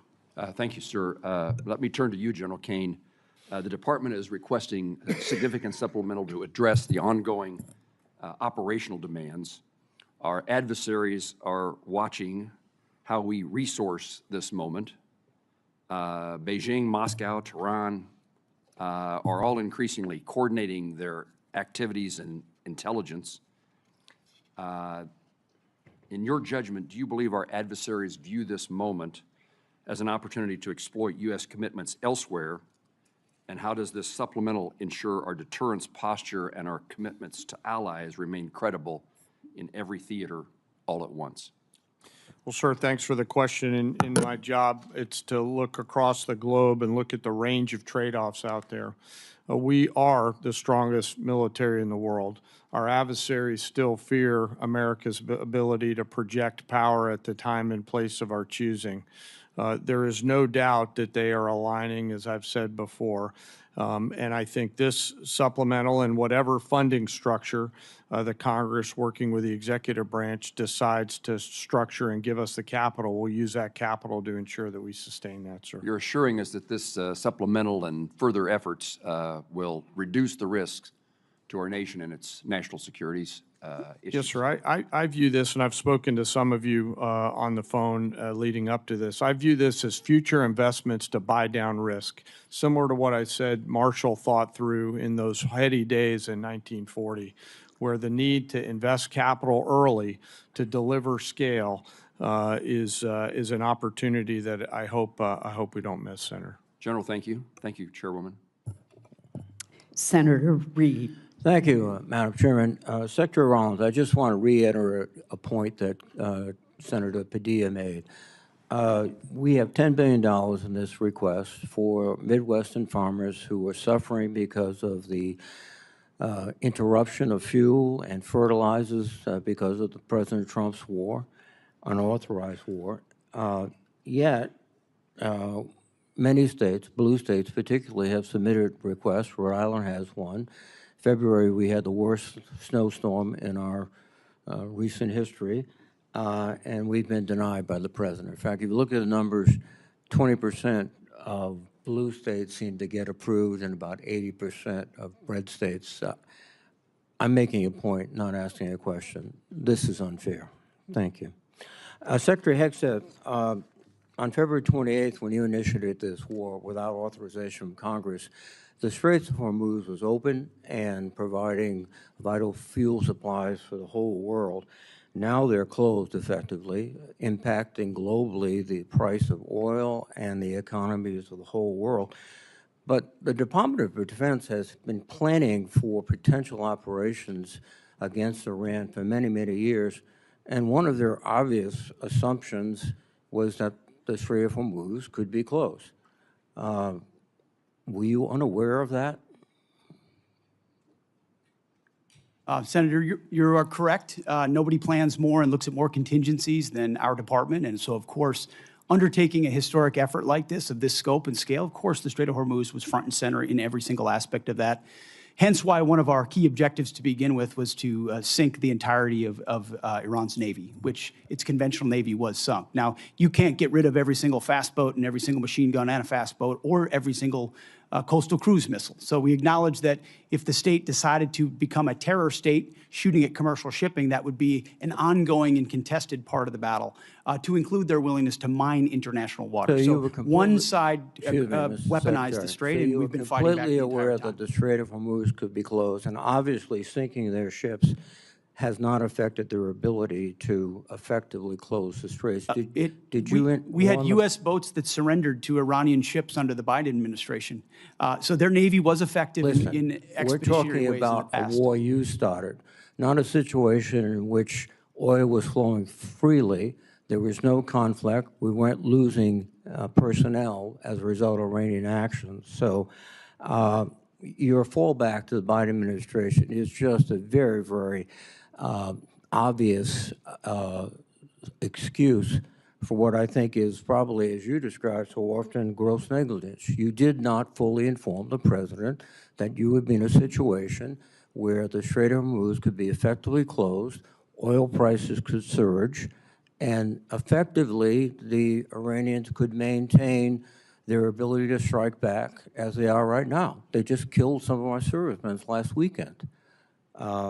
This battlefield and all the dynamics of it, of which the chairman and I are responsible for ensuring the president understands every branch and sequel of what could happen, and we did. So the fact that those contingencies all were part of the possibility, and we understood that, is all the more reason why President Trump deserves the kind of praise he should get for undertaking this effort, having the courage to ensure that crazy Islamists can't have a nuclear weapon to hold us at issue. And he's been willing to stay committed to that regardless of the challenges. So he should be praised. He should be praised for starting a war without authority, creating a situation in which the world economy is suffering tremendously. We have to have extra money for our farmers, and we have no outcome, at least no realistic outcome in sight yet. Let me switch to General Kane. General Kane, these airstrikes have not yet deterred and defeated the Iranians. Do you think airstrikes alone will do that? So I think academically, as you look across the totality of history, air power's got limits, and we always have to be mindful of those. I think where America's area of exclusivity is when we bring the totality of the diplomatic, informational, economic, and pair that with the military, and there's a lot of that work going on, Well, the military, the next step would be escalation by ground combat. Do you anticipate that escalation? Sir, I think it'd be unhelpful for me to opine on hypotheticals. What I can tell you is we always develop an unbelievable amount of options and the associated risks, and then my main job is to always ensure that leaders understand those options and the risks. Now, if you employ ground troops to seize objectives, which I would assume would be the first stage, are you prepared for an extended guerrilla war, which would likely happen in that area? Sir, with all due respect, I think it'd be unhelpful for me to opine on hypothetical situations on whatever decisions the president may or may not take in the future. Have you advised the president that a ground combat would be very expensive in the lives of our soldiers, sailors, Marines, airmen, and also could probably lead to an extended unconventional war in that area? I don't see the Iranians sort of throwing their hands up saying, welcome to Iran. Senator, I always advise the president on a range of military options and all of the risks that are contained within that, but I have to keep my military advice to the president private, sir. Well, thank you. Thank you, sir. Senator Hoeven. Thank you, Madam Chair. Secretary Rollins, I want to thank President Trump, and I want to thank you for including farm bridge assistance in this supplemental request.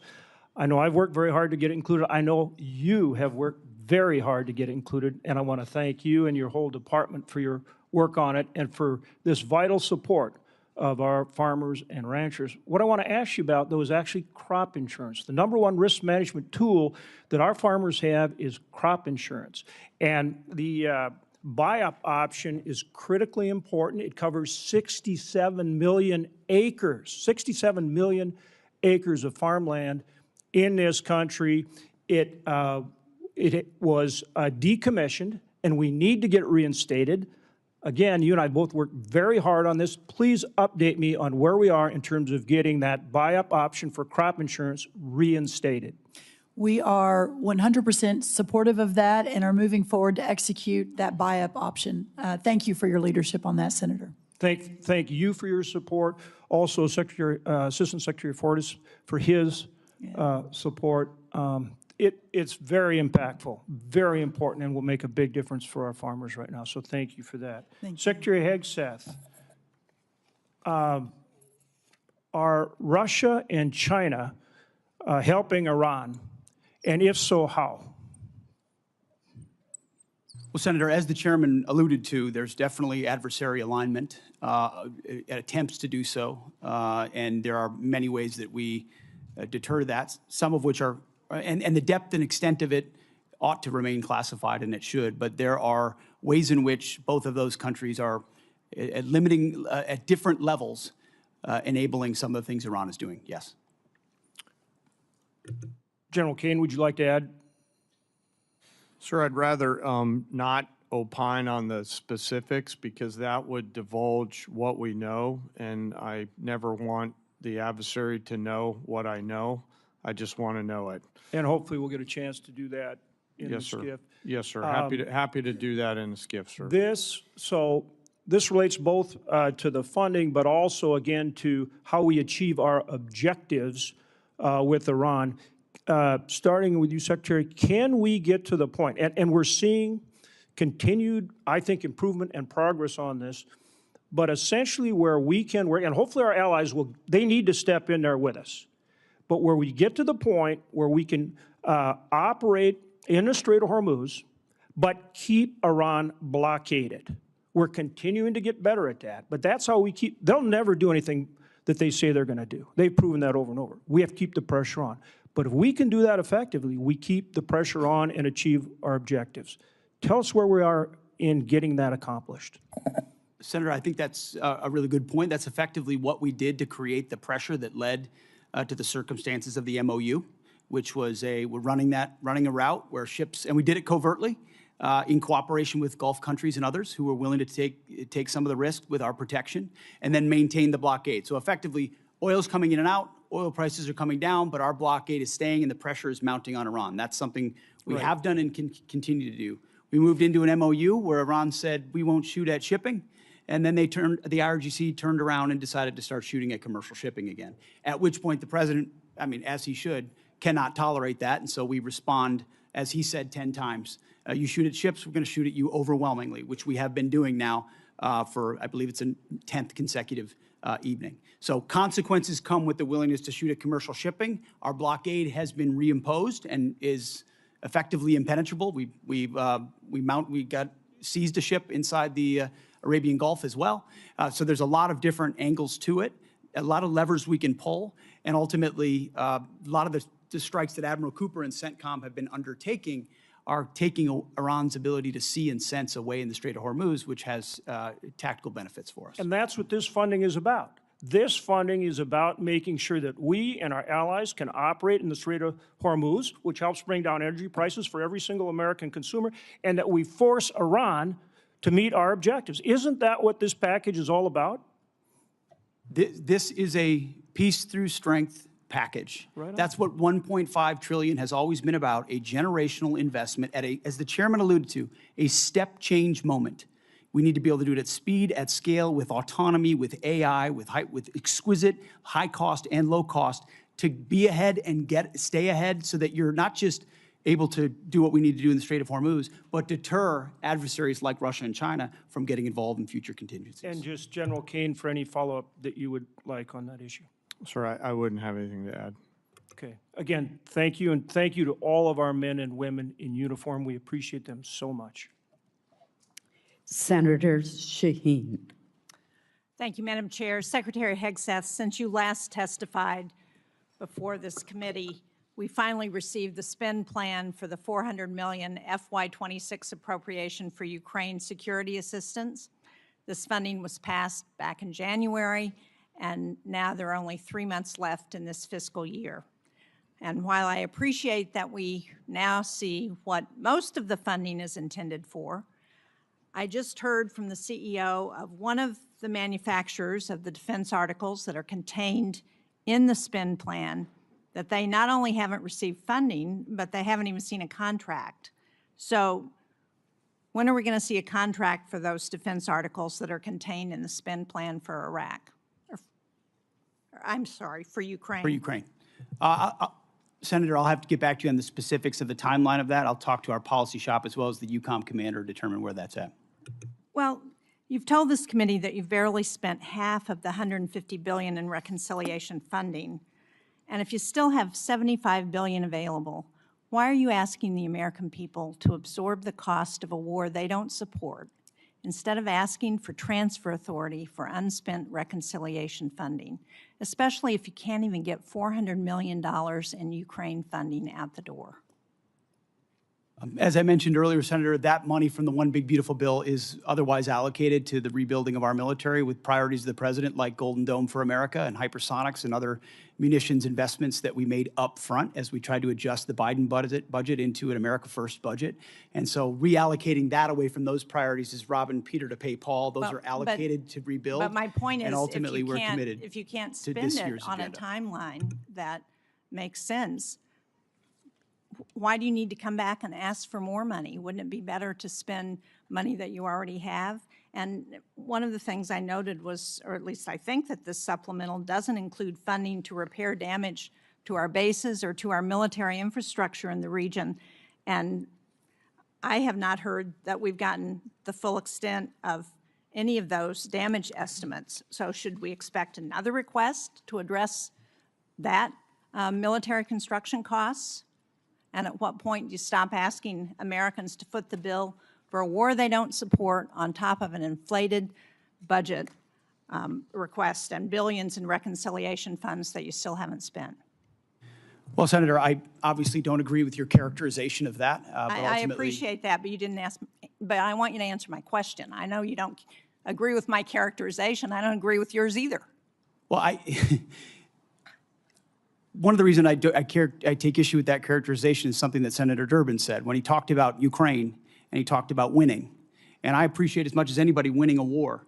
But I sit in front of a committee that wants to talk about winning a war that's been going on for 4 years and talks about strategic defeat of a conflict that's been going on for 4 months to prevent Iran from getting a nuclear bomb. I would hope for some perspective in this town of the historic nature of what President Trump is undertaking. Do you want radical Islamists to have a nuclear bomb I don't that want can to hear stare your down the speech world? because I have limited time. I So don't understand. if you can't answer my question, then I will move on to my next question. Secretary Rollins, the timber industry has also been hard hit, as you know, by trade wars, by drought, by wildfires, by other natural disasters that are increasingly common. In New Hampshire, which is the second most heavily forested state in the nation, one of the things that we really need, as you know, because we've had this conversation, is a research program and Forest Service staffing on the ground in a variety of ways, but particularly at Bartlett Experimental Forest. These small investments in research and staffing and sound management help make the forest economies healthier and more competitive. I very much appreciate your having staff visit Bartlett last week with my staff and with staff from the governor's office. But can you commit to restoring staffing at Bartlett and to keeping the facilities there open now that you've seen the critical nature of that research? Why don't I follow up with you? I have not gotten a report from their visit, so I would like to do that first. But obviously, you and I have been in a continuing conversation about that. The good news, there's no doubt our timber industry is in distress and has been for a long time. The fact that we import 90% or something from other countries of our lumber needs is crazy. We're changing that. But the good news, we had more board feet sold last year than any time in 30 years. This year, we're going to exceed that target again. So we're making the right moves on this, but there's no doubt that research is important to that, as we've discussed. And I'll follow up with our team, and then we'll reconnect. Thank you. I appreciate that. As you pointed out, research is critical to ensuring that the timber economy continues to be successful. Thank you, Madam Chair. Senator Kennedy.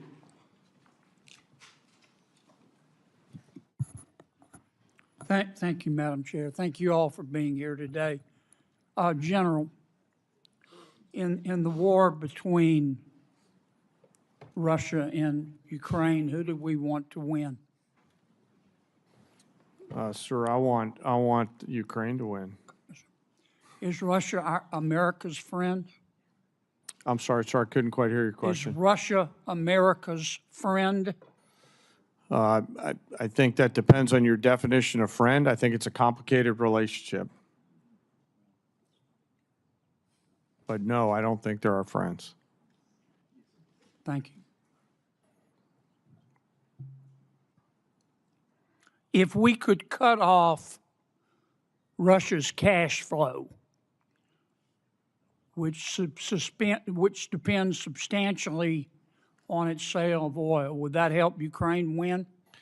So I think militarily, anytime you can restrict resources and cash flows against an adversary, General, I that's a have good so thing. much respect for you. Yes, sir. But I have so little time. Yes, sir. I'll try Could to you be just briefer. Give me succinct answers. Yes, sir. It would assist a. Would help, wouldn't Yes, sir. Yes, sir. Okay. If we could stop people, entities, and countries from buying Russia's oil, that would help cut off its cash flow, wouldn't it? Yes, sir. We have a bill to do that, as I'm sure you're aware. We have the votes today to pass it overwhelmingly. I also have enormous respect and admiration for our majority leader, Senator Thune. But I hope everybody on this panel will today contact Senator Thune and ask him to bring that bill to the floor. We should vote on it at a minimum of next week. Some of my colleagues, General, want America to just stop in Iran. In the blockade, bring all of our warriors home. What would be the consequences of that, in your estimation? Sir, I think termination criteria is always a political decision. However, I assess that Iran will continue to be a challenge moving forward, so we have to be thoughtful Will about they that. put tolls on the strait? I don't know, sir. That's a decision that's a hypothetical and will depend on what happens It's not in the future. hypothetical. We got a blockade to stop them. We do, sir. That's General, putting I want you to economic look me in pressure on the eye. Iran. I'm not asking you for, I'm not trying to get you in trouble. I know your advice to the president is private, but this is serious as 4 heart attacks and a stroke. Now, what happens if we come home and end the blockade to the world? Sir, Iran has the potential to continue to be a threat, and we will need to prepare military Will they options to toll do the that. strait? Sir, that's a hypothetical question, and I don't know the answer to that. Oh, it's not hypothetical. We come home. It's not going to be hypothetical. You know that, General, and I do too. And I appreciate your discretion, but we're down to it. We need some hard answers and some straight talk. What'll happen, Pete? Senator, I would agree with the chairman, but the likely outcome is they would try to impose their will on the waterways in ways that the world would not like. Call it a toll, call it a fee, call it an exchange, call it control. They would do something that they would try to hold it at issue. Yes, sir. Would they try to commence development again of a nuclear warhead? Part of the reason President Trump had to have the courage to do what he did after Midnight Hammer is that they didn't give up their ambitions even though their nuclear sites had been obliterated. So this is a regime hell-bent on nuclear ambitions, and President Trump's been willing to go after it. We need straight answers. Do we have the ability to destroy whatever is underneath Pickaxe Mountain? Senator, a lot of our capabilities are classified, but if anybody in the world can reach anything on God's green earth, it's the United States military, the most powerful military in the world. It's all about options and trade-offs. All right. I'm going to take a little extra time because others got it, Madam Chair. I won't abuse it. Secretary, are shrimpers farmers? Absolutely, yes. There are farmers of the sea. Are oyster harvesters farmers? Yes. In this USDA, yes. Are they having to compete with other countries who grow oysters and shrimp in a ditch and shoot them full of antibiotics? 100% yes. And if you eat too much of that foreign shrimp and oysters, you'll grow an extra ear, won't you? I'm not sure about that, but I know it is not good. And I also know we import 90% of our shrimp. Why aren't we inspecting the shrimp and the oysters from abroad? Well, it goes much larger than that. Why are we importing so much from abroad, which goes to the president's trade agenda? I'm in big trouble. Yes, you are.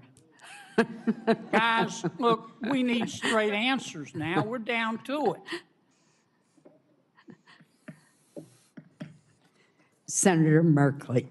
Thank you, Madam Chair, and Secretary Rollins. I appreciate your partnership on addressing several issues in Oregon, and I sent you information about a couple others, and you responded. Appreciate it. We'll follow up on the research service. We'll follow up on the concern about in-kind contributions serving as a match. But I particularly need your help on the fire funding. And I know you've indicated how important that is. Where we stand now is that the Senate seems hamstrung, that they're seeking to have OMB give them a number on that. Various sources say the number is probably about $5 billion. I don't really care if it's 4.5 or 5 or 5.5. The point is that folks here, senators, are asking for a number from OMB in order to go forward. And when we're looking at the fires right now in my home state's the epicenter of the highest risk in the country. So can we get your help to get that number and move this process? Yes, absolutely. It is of paramount importance, especially in the middle of fire season right now. Thank you so much. Thank you. And Chairman Kane, I think there was a sense that the President expressed at the start of the war that the U.S. military power was overwhelming and would likely produce unconditional surrender quickly by Iran.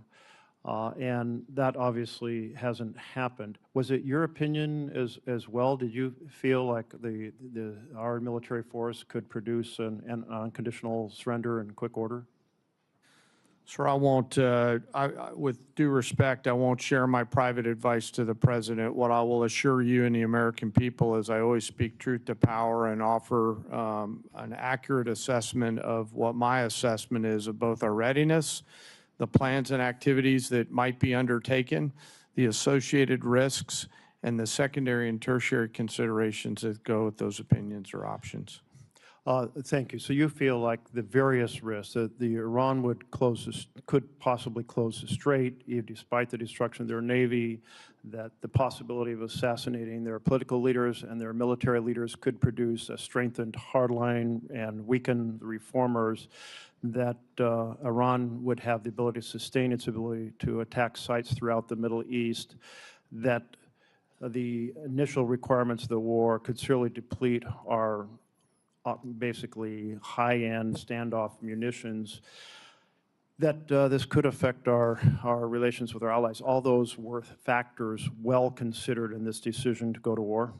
Sir, as I said, I won't opine on or share my private advice to the President. I'm not asking about your Vice President. I'm asking you, did you understand these issues, or have these become revelations as the wars unfolded? Sir, my job is to understand all of the considerations that go into the carefully considered use of military power. Let me ask you this then. Yes, sir. So I understand why you don't want to respond, but these are all massive risks that seem to be poorly weighed in the beginning of this misadventure. Currently, there are reports that we have hit the Bonji desalination plant that provides water to about 20 villages or about 10,000 people, and we also damaged the desalination plant at Keshem Island. Were these deliberate targets by the United States? Sir, I'm not aware of those as being particular targets, nor am I aware of those reports, and I'll have to go back and get back to you on that. If you could, I'd appreciate that. You are aware that infrastructure that civilians rely on to survive is not generally considered legitimate military targets? Sir, as you know, we have a robust process which considers a target, that goes through a system that looks at a variety of considerations to include what you're alluding to around both purely civilian or dual-use targets. Great. I have trust and confidence in CENTCOM that they're looking at the range of those things on a daily basis. It sounds like you are assuring us that we will, the United States, not target, even in retaliatory sense, infrastructure that is generally considered to be primarily for civilian survival. Sir, as I mentioned, we have a robust process, and we have the most professional military force. It'd just be nice to have you say yes, because this is international law. Yes, if sir. you understand the international law. I do, sir. I've got a lot of lawyers that help me understand. Thank you. Yes, sir. And will you get back to us on that Yes, sir. question of Of whether we course. targeted the Yes, sir. desalination plants, and Of if so, why? My time's up, but I do want to express encouragement to look at what the negotiators have put forward, or advisors, as to whether a 10-day break could facilitate returning to dialogue that might find a path forward. Senator Hyde-Smith. Thank you, Madam Chairman, and I want to thank all three of you for being here today.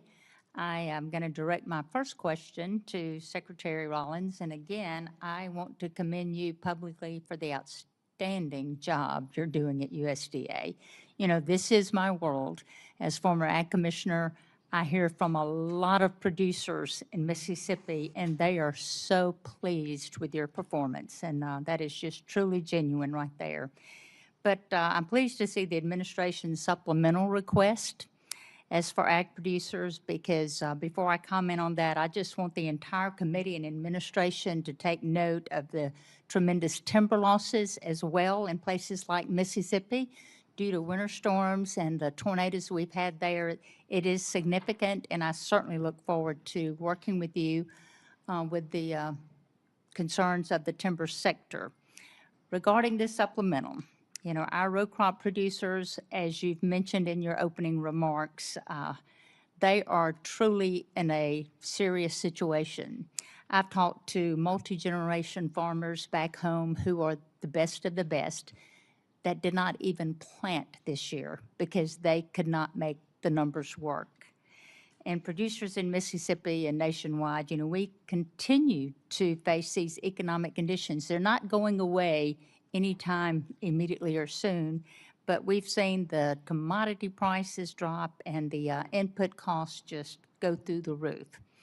If we want the next generation to stay on the land, Congress, we're going to have to take this opportunity to provide this critical market assistance for our farmers and enact policies that build structural demands for commodities like the Buy American Cotton Act, that year-round E15, all of which would make the paths better, more favorable for these producers going forward.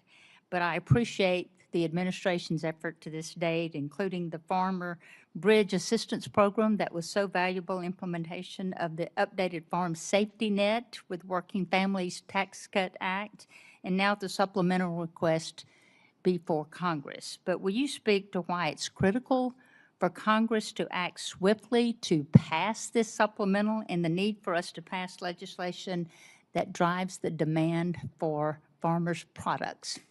Yes, thank you, Senator, for your kind words. A couple of really important points. Number one, as we work to open the markets around the world, and we're seeing, as I mentioned in my opening remarks, just extraordinary numbers. That $50 billion agricultural deficit we inherited a year and a half ago is now down into the 20-ish billion. We expect it to go down significantly this year. Again, the highest price we've seen in over a year in corn is today, in soybeans is today, et cetera. Your point, Senator, about opening up the domestic markets is really important, whether that's E15, renewable fuel standards. Obviously, the RVOs came out, which is a reason for the drive up in some of our row crop prices in the last month, which is really important. But also, as I mentioned, bringing the cost of inputs down. We are expanding fertilizer, the largest ammonia plant. We're going to break ground in Louisiana in 2 weeks, reshoring, bringing back to America real fertilizer production. And then also the long term, we got to figure out how we are doing these supplementals and these bridge payments, which we have to do for these farmers to survive. But what we're seeing is just survival. And we're seeing a lot of the input companies, equipment, seed, fertilizer, make record profit. So we've got to be able to dig into that as well. But as of today, ensuring that we can keep these farmers farming while we're opening the markets, while we're bringing down the cost of inputs, is paramount for a secure America. And that's why this is so important today. Thank you very much for that. And Secretary Hegseth, thank you for being here and the amazing job that you're doing. I have the utmost respect for you, your team, and what you're accomplishing. But I as well am committed to ensuring that our warfighters have all the tools necessary to accomplish the mission in Iran and whatever else that they need to defend our nation's interest. The supplemental request is in line with that goal. And I'd like to shift my conversation right now quickly to shipbuilding, which is extremely important to the state of Mississippi and our country's ability to protect itself. The President's FY 2027 budget requests funding for one DDG-51, while Navy leaders have said their goal remains to build 2 destroyers a year. And at the same time, the department is exploring options for using allied shipyards and overseas fabrication in future naval construction, which raises questions about the long-term role of the American naval industrial base or shifting work away from domestic shipbuilders. Shipyards like Ingalls in Mississippi, which I would love to invite you down to there. It is amazing, and the thousands of suppliers and small businesses they support, they need the confidence that the work will be there so they can invest in new facilities, hire and train skilled workers, and expand capacity that we will need in the future. Will you help or talk to us about the department's short and long-term shipbuilding plan and how it gives industry the confidence to invest? You just made the case for this generational investment because of the underinvestment, Senator, in shipbuilding in the previous administration. Just static flat, bureaucratic, slow. We're having to revitalize that industry. And one DDG is a reflection of a backlog in capability. So as we ramp on more capacity, those numbers of DDGs, the workhorse of our Navy, will go up as we grow that force. The senator's time has expired. Thank you. Senator Coons. Thank you, Chairman Collins, Ranking Member Murray. Thank you, Secretary Hegseth, Secretary Rollins, General Kane, for your service.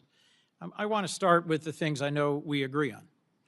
We agree that we should honor our fallen, that we should stop and remember them and console and comfort their families, that we should be mindful of the hundreds of Americans who've been wounded and injured in this war in Iran. General Kane, your observations about how our adversaries are aligning more and more closely. Technology is accelerating, and cheap and lethal and easily accessible drones pose greater and greater risks to our troops, our homeland, and our security. And Secretary Hegseth, that we need to protect our troops wherever our president directs them, that we need to protect our partners and allies, and that the dangerous radical Iranian regime should never possess a nuclear weapon. I think we agree on all of these core basic points. Where I think we may disagree is on this supplemental and on the strategic choices made to achieve some of these core goals. We're 143 days into a war with Iran, a war of choice that we started with Israel, but did not include, consult, or incorporate our core allies, our NATO allies, our regional allies, the American people, and Congress. And the reason to consult and include our allies and Congress and the American people is so that when the costs and the length of a war extend beyond what we'd initially imagined, the American people and their representatives in Congress understand that sacrifice and can continue to support it. I think your first strategic mistake was to not consult the American people in Congress and make a clear case for the reasons behind this war. There have been many, lots offered, and I think our military has executed on the core missions: attack ballistic missile sites, sink the Blue Water Navy, attack their proxies, constrain their capacity. But I frankly think it was entirely foreseeable that Iran would close the Strait of Hormuz, would use cheap, lethal, widely available Shahed drones that they've led the world in manufacturing to attack our bases, our troops, our partners and allies, and impose real costs. Higher costs in fertilizer, in fuel, higher costs for the world, and tragically, increasingly higher human costs for us and for our troops. So, two questions, two general lines of questioning, if I could. Mr. Secretary, your question says, without these supplemental funds, we will face critical shortfalls that threaten our ability to pay our service members and sustain global operations without disruption. You've been asked repeatedly, there's $75 billion appropriated but unobligated. Can we really not avoid critical short-term shortfalls? What does that mean about the budget management within the department in terms of unexpected and unbudgeted wars? First, Operation Southern Spear, and then Operation Epic Fury. I would just note, I was sort of updated, 95% of that One Big Beautiful Bill funding will be allocated by the end of September in accordance with congressional intent. So these are things we said we would spend, and we told you we would spend them on, and we plan to spend them on those things by the end of September. So this is a new request based on new realities of a world we face, stepping up to meet that moment. And forgive me, Mr. Secretary, but that's news to me, that $75 billion will be out the door, allocated and spent by September. And I was simply questioning how we have ships running out of fuel in the open seas and planes being grounded and I didn't say ships were running out of fuel in open seas or planes were grounded. I'm saying we have to make trade-offs. Maintenance accounts are running everything out our of troops money. need on the battlefield, they're getting in spades and beyond. It's ultimately looking into the future. Can we invest above and beyond that, the types of munitions, fast enough as we upgrade and modernize our force? That's what's at issue here in this $1.5 trillion, this supplemental, and any other additional funding that comes. Two quite different things: a $1.5 trillion base budget request and a now $76 billion supplemental. And I was simply going to point to Department of Homeland Security is sitting on nearly $100 billion in unobligated funds. You haven't requested reimbursement for the millions of, frankly, billions of dollars the department has spent on law enforcement. Second, we requested reimbursement and are getting a substantial reimbursement from DHS. That's good news, and that's news to me. And frankly, as we reflect on the service and sacrifice of those who put their lives on the line of this war, one of the things I've raised over and over and over is the ways in which this administration has dragged its feet on partnering with Ukraine in order to deploy the best-in-class sensors, detectors, and counter-drone systems to protect everything from Dover Air Force Base to our bases in the region, to our troops, to our partners. I want to see you focus on accelerating the defense of our troops and our nation, focus on accelerating the defense of our troops and this region, and a strategy that has a real chance at succeeding at the goals that we agree on. Because the strategy followed, I think, has no credible likelihood of success. Senator Britt. Thank you, Madam Chair. Appreciate all of you being here today. So since the beginning of the Putin's aggression into Ukraine, this body has passed 5 supplemental bills funding different portions of that war. You mentioned in your opening, Mr. Secretary, about not getting those munitions that had come through this body quick enough to Ukraine, and also being able to replenish those here at home. Can you talk a little bit more about that? Because I remember the previous administration dragging its feet after this body gave them directive as to what to do. So can you shed a little bit more light as to what you were talking about in your opening? Well, thank you for that question. Sometimes we forget recent history, which under the Biden administration, there were 5 supplemental requests for Ukraine, which almost every member of this body voted for to send rapidly in a bipartisan fashion for something that this committee and the administration deemed to be urgent.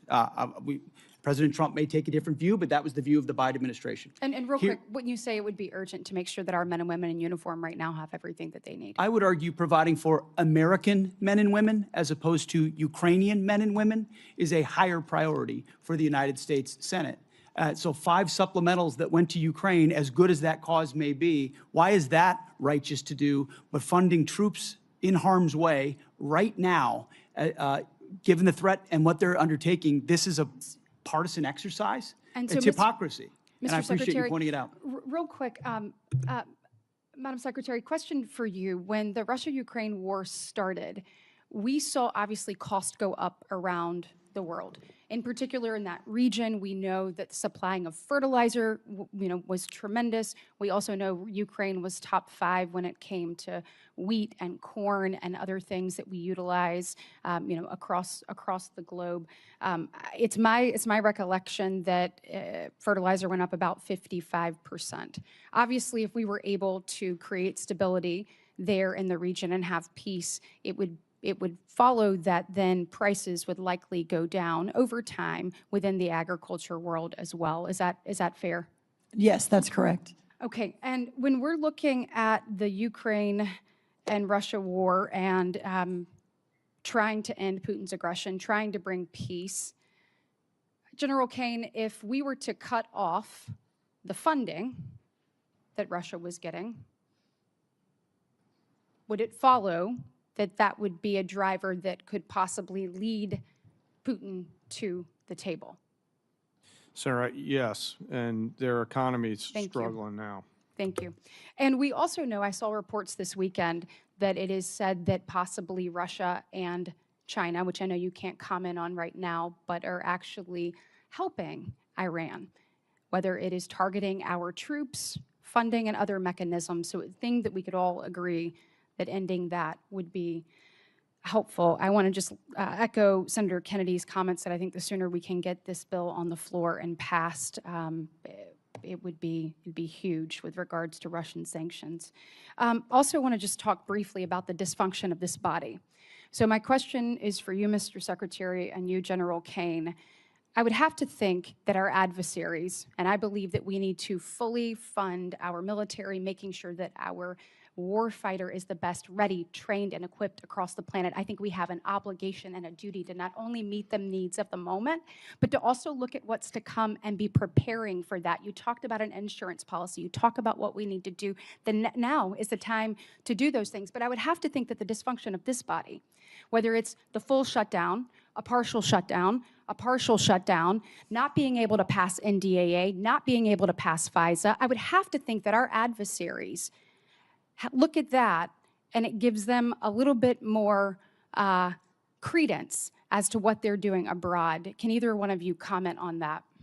Thank you, Senator. That's why I have said, and I will continue to say, that the inability to properly fund this department, the Department of War, is probably the single greatest threat our nation faces. Whether or not we will make a generational investment in not just winning the wars currently, but deterring the wars of the future, given the step change in technology of this moment and the underfunding of the previous administration. You didn't mention continuing resolutions, which is a whole nother way our department has foolishly budgeted. So I appreciate you highlighting that. It's very true. Yeah, and General Kane, question for you. Obviously, a shutdown is a terrible thing for the Department of War and the men and women that you oversee, but I would assume that a CR is not much better. Can you comment on the effects of that?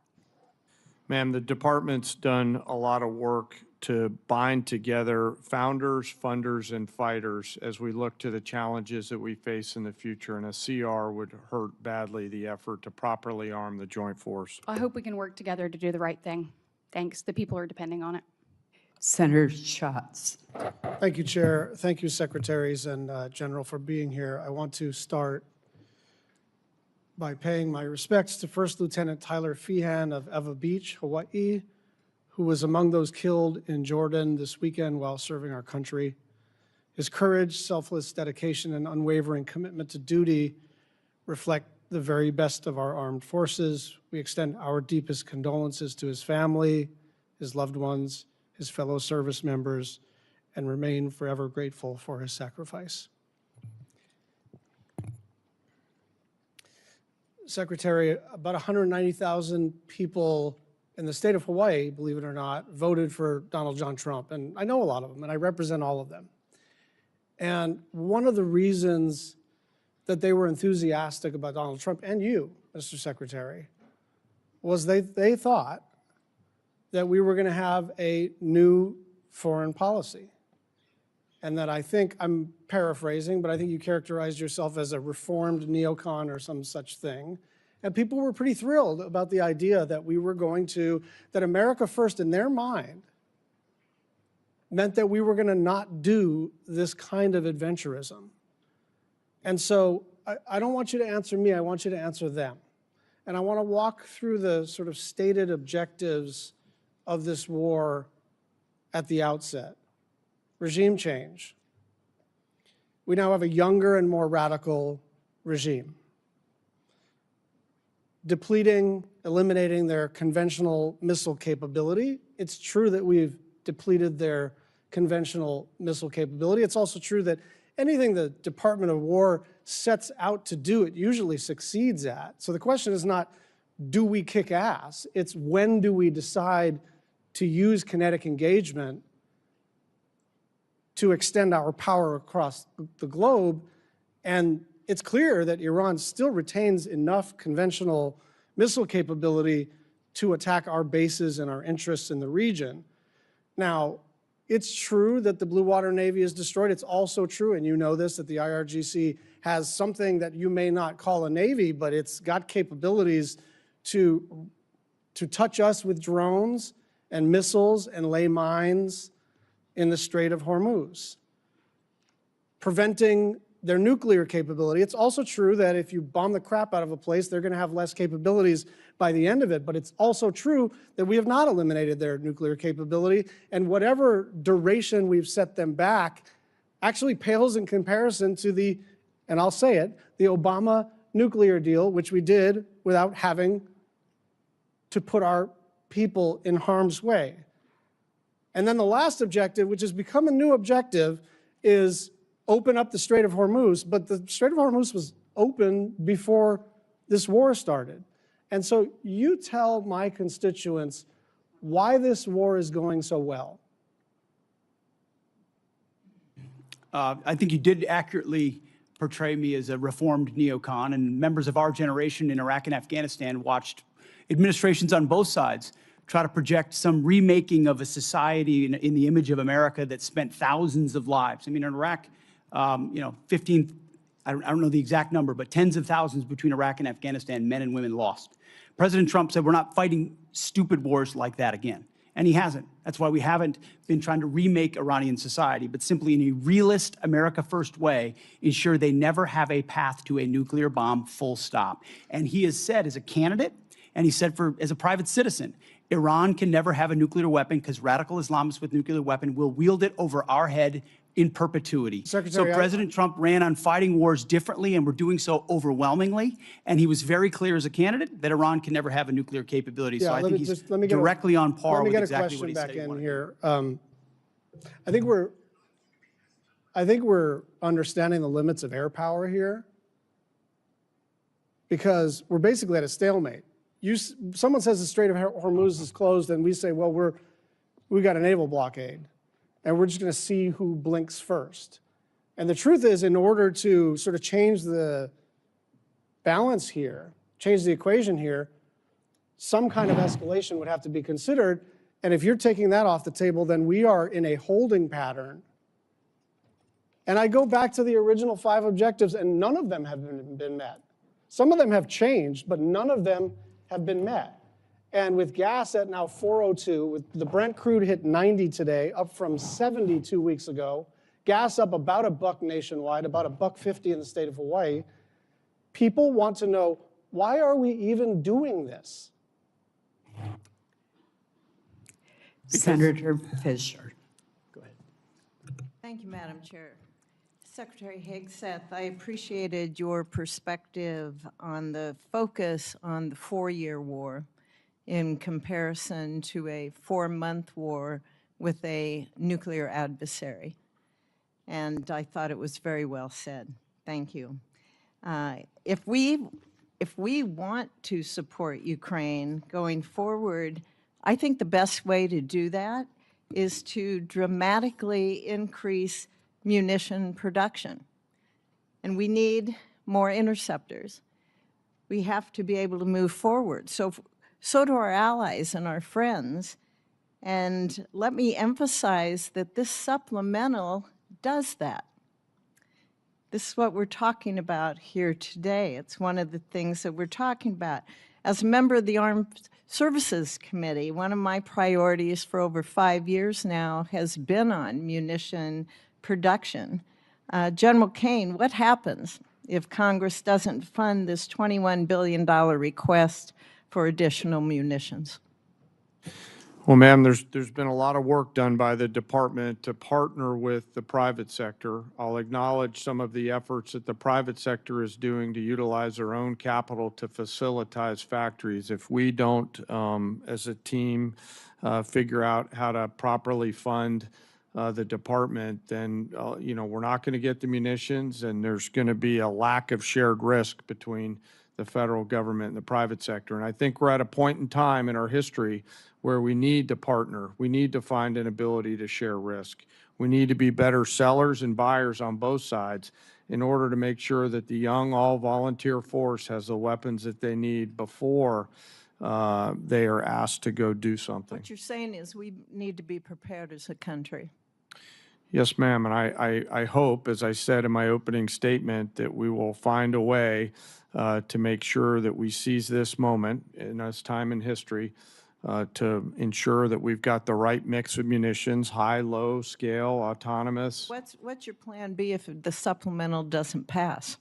What's plan B? Ma'am, we will always figure things out. We will always have contingencies. We will always determine a way to create multiple simultaneous dilemmas for adversaries around the world in order to create time for us to do the work that the Congress and the Department needs to do together. As you've heard me say a number of times in our posture hearings on armed services and also in classified briefings, we don't have a lot of time, do we, sir?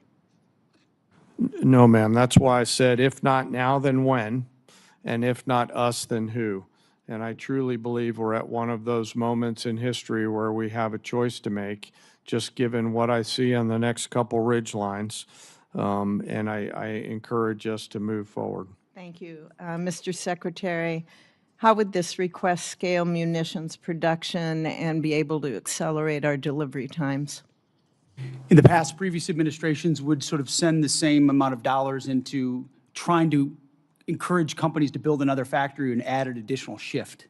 What this munition request does is fulfills deals that our department have cut with these companies. First, multi-year procurement, where these companies that make SM-3s or Patriots or THAADs or Tomahawks. That was a priority for our NDAA a couple years ago. Absolutely. When we put that And you in. have provided that authority, multi-year procurement. And now those companies are spending $4 billion, $5 billion, $3 billion on building their own new factories that then produce 2x, 3x, or 4x the amount of munitions than they did in the past, and they paid for it. So actually, in this budget, which is $21 billion, as you mentioned, it saves $18 billion over the FIDIP on munitions because we're buying munitions at today's cost and not at 5 or 7 years from now when we will also get them. I hate to interrupt, but we're running out of time. We also have the request includes $4.1 billion for our space-based capabilities, and that includes the AMTI and our space data network capabilities. And these really underpin the long-range kill chains and allow our warfighters to detect and also then to track the airborne threats. So, Mr. Secretary, what's the risk to the joint force if we delay these programs until FY28 or beyond? Senator, not being able to see, not being able to sense before an adversary is able to engage one of our capabilities, and which means falling behind in the domain of space, which means falling behind at every other domain. Great, thank you. And General Kane, do you have anything to add on that about why Congress can't wait? I think you make such an excellent case on that. No, ma'am, I'll stick with the words that I offered. Secretary Rollins, thank you for your focus on year-round sale of B-15, for taking care of the horrible disasters we've had in Nebraska. We appreciate you coming out. And I have a couple things more, of course, that I want to bring to your attention, but thank you very much. Thank you, Madam Chair. Senator Van Hollen. Thank you, Madam Chair. Secretary Rollins, the Beltsville Agricultural Research Center in Maryland is one of the crown jewels of agricultural research in the United States. And my question is simple. Can we find some time to get together in the coming weeks to discuss the situation there? Absolutely, yes. Thank you, Madam Secretary. Yes. Let me turn to the Iran war. We recently lost 3 American heroes. That brings the death toll for American soldiers to 18. 1 is still missing. Hundreds have been injured. That's on top of the civilian death toll throughout the region that now stands at several thousand, including the over 150 people killed in the bombing of an elementary school in Minab in Iran. Meanwhile, the Strait of Hormuz is closed. Gas prices today in the United States again spiked above $4 a gallon. And that will also continue to push up costs for groceries and other things that families buy. Secretary Hegseth, you said in your opening statement the best way to ensure peace is to prepare for war, and I agree with you about deterrence.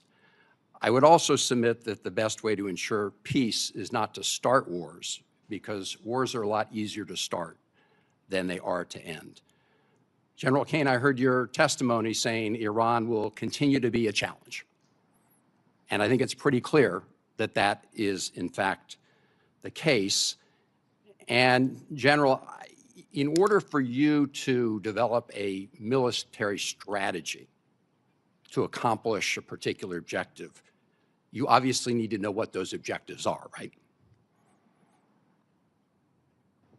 Yes, sir. It all starts with what is the political objective, and from that we derive military objectives that support whatever that end state. And as you say, that is a political objective. Yes, sir. So, Mr. Secretary, you've talked a lot about winning. You've talked about winning in your testimony today. You've talked about winning throughout the Iran war, and we all like winning. But I think the American people deserve a definition of what it means to win in Iran, because this war has dragged out for a lot longer than certainly the President of the United States indicated. Indeed, the President said on March 24th, and I'm quoting, "We've won this war. This war has been won." Do you know what the President meant by that back in March? Well, Senator, I would just note that militarily, I mean, Iran has been completely overmatched and crushed from the beginning, militarily. Their capabilities are nowhere near ours. I would take issue with your characterization that we started this war. Iran started this war 47 years ago, and they've killed thousands of Americans, including our brothers on the battlefield in Iraq. Iran has been targeting us for a long time.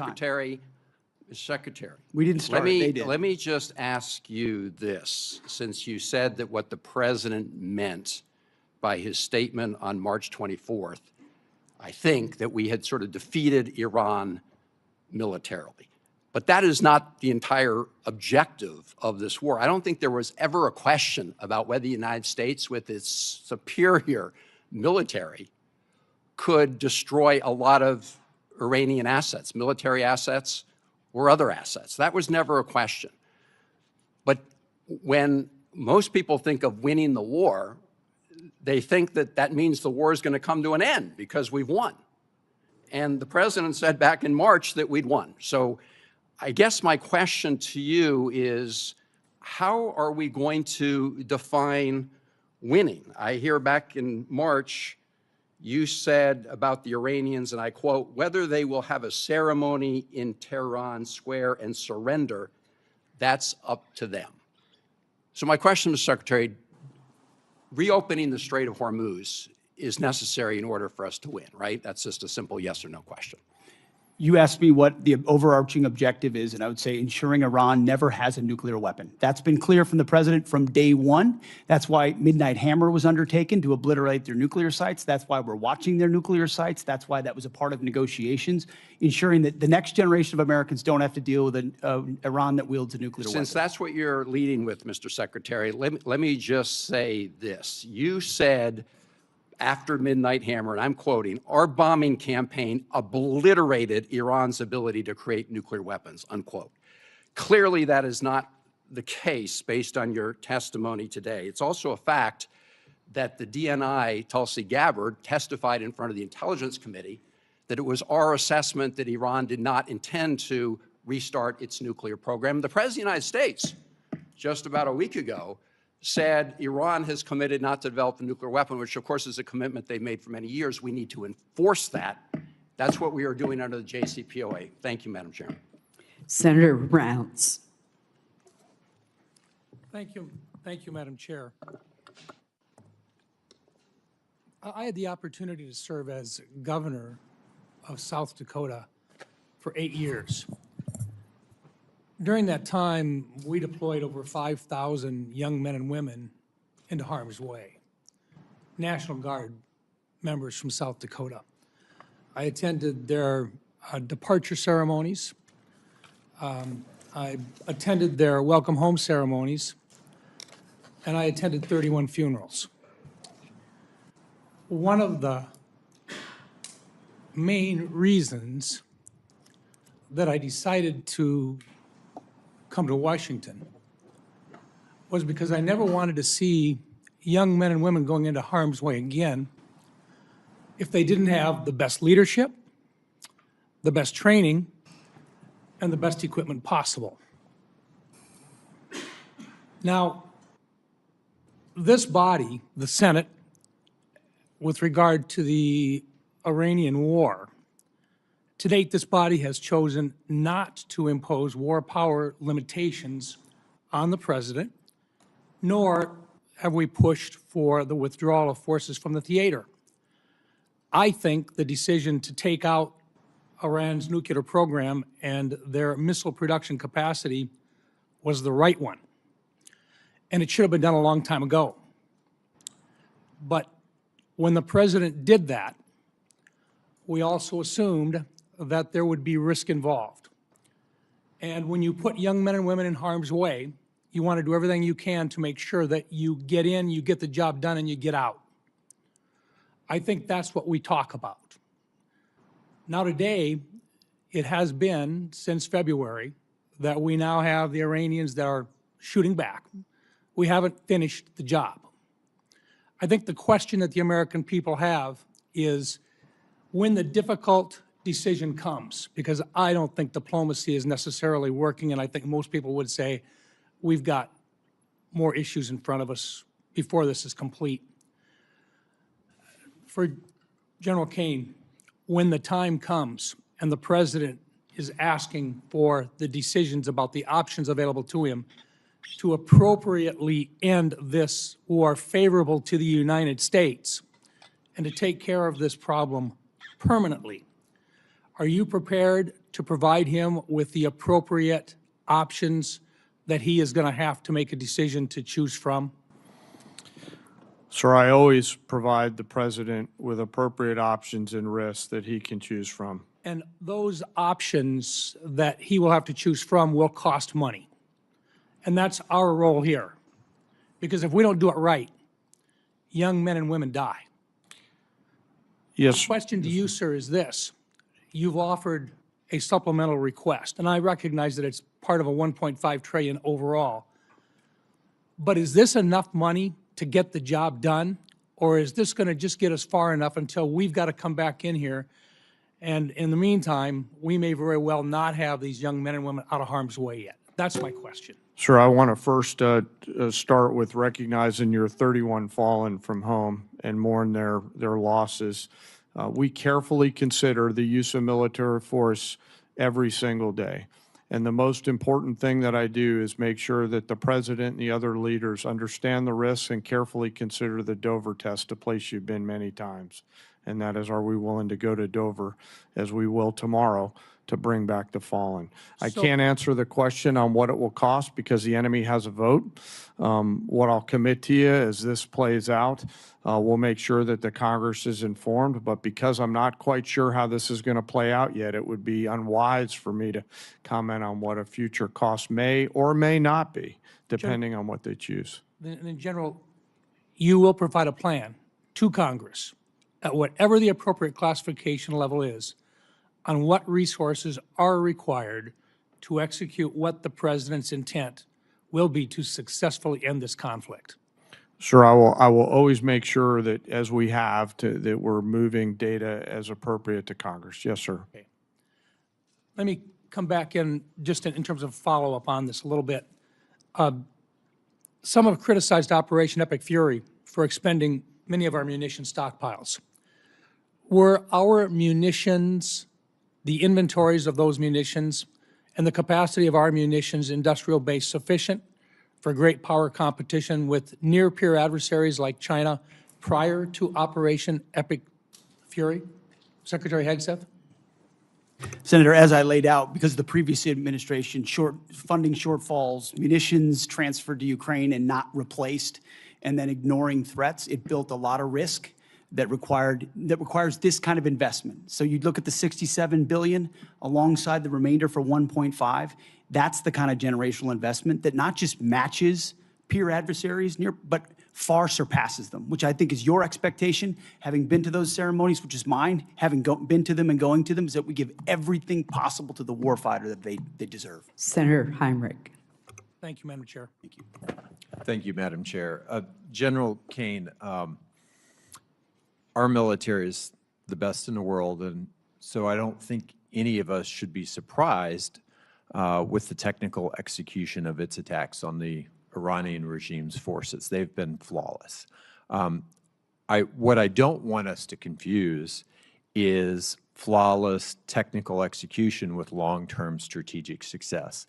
And I think one objective that is relatively modest, because it puts us back to where we were when we started this, but nonetheless is incredibly important as a critical objective, is that I want to see the strait open again, and I want to see it open where shippers can transit that strait without being extorted by Iran.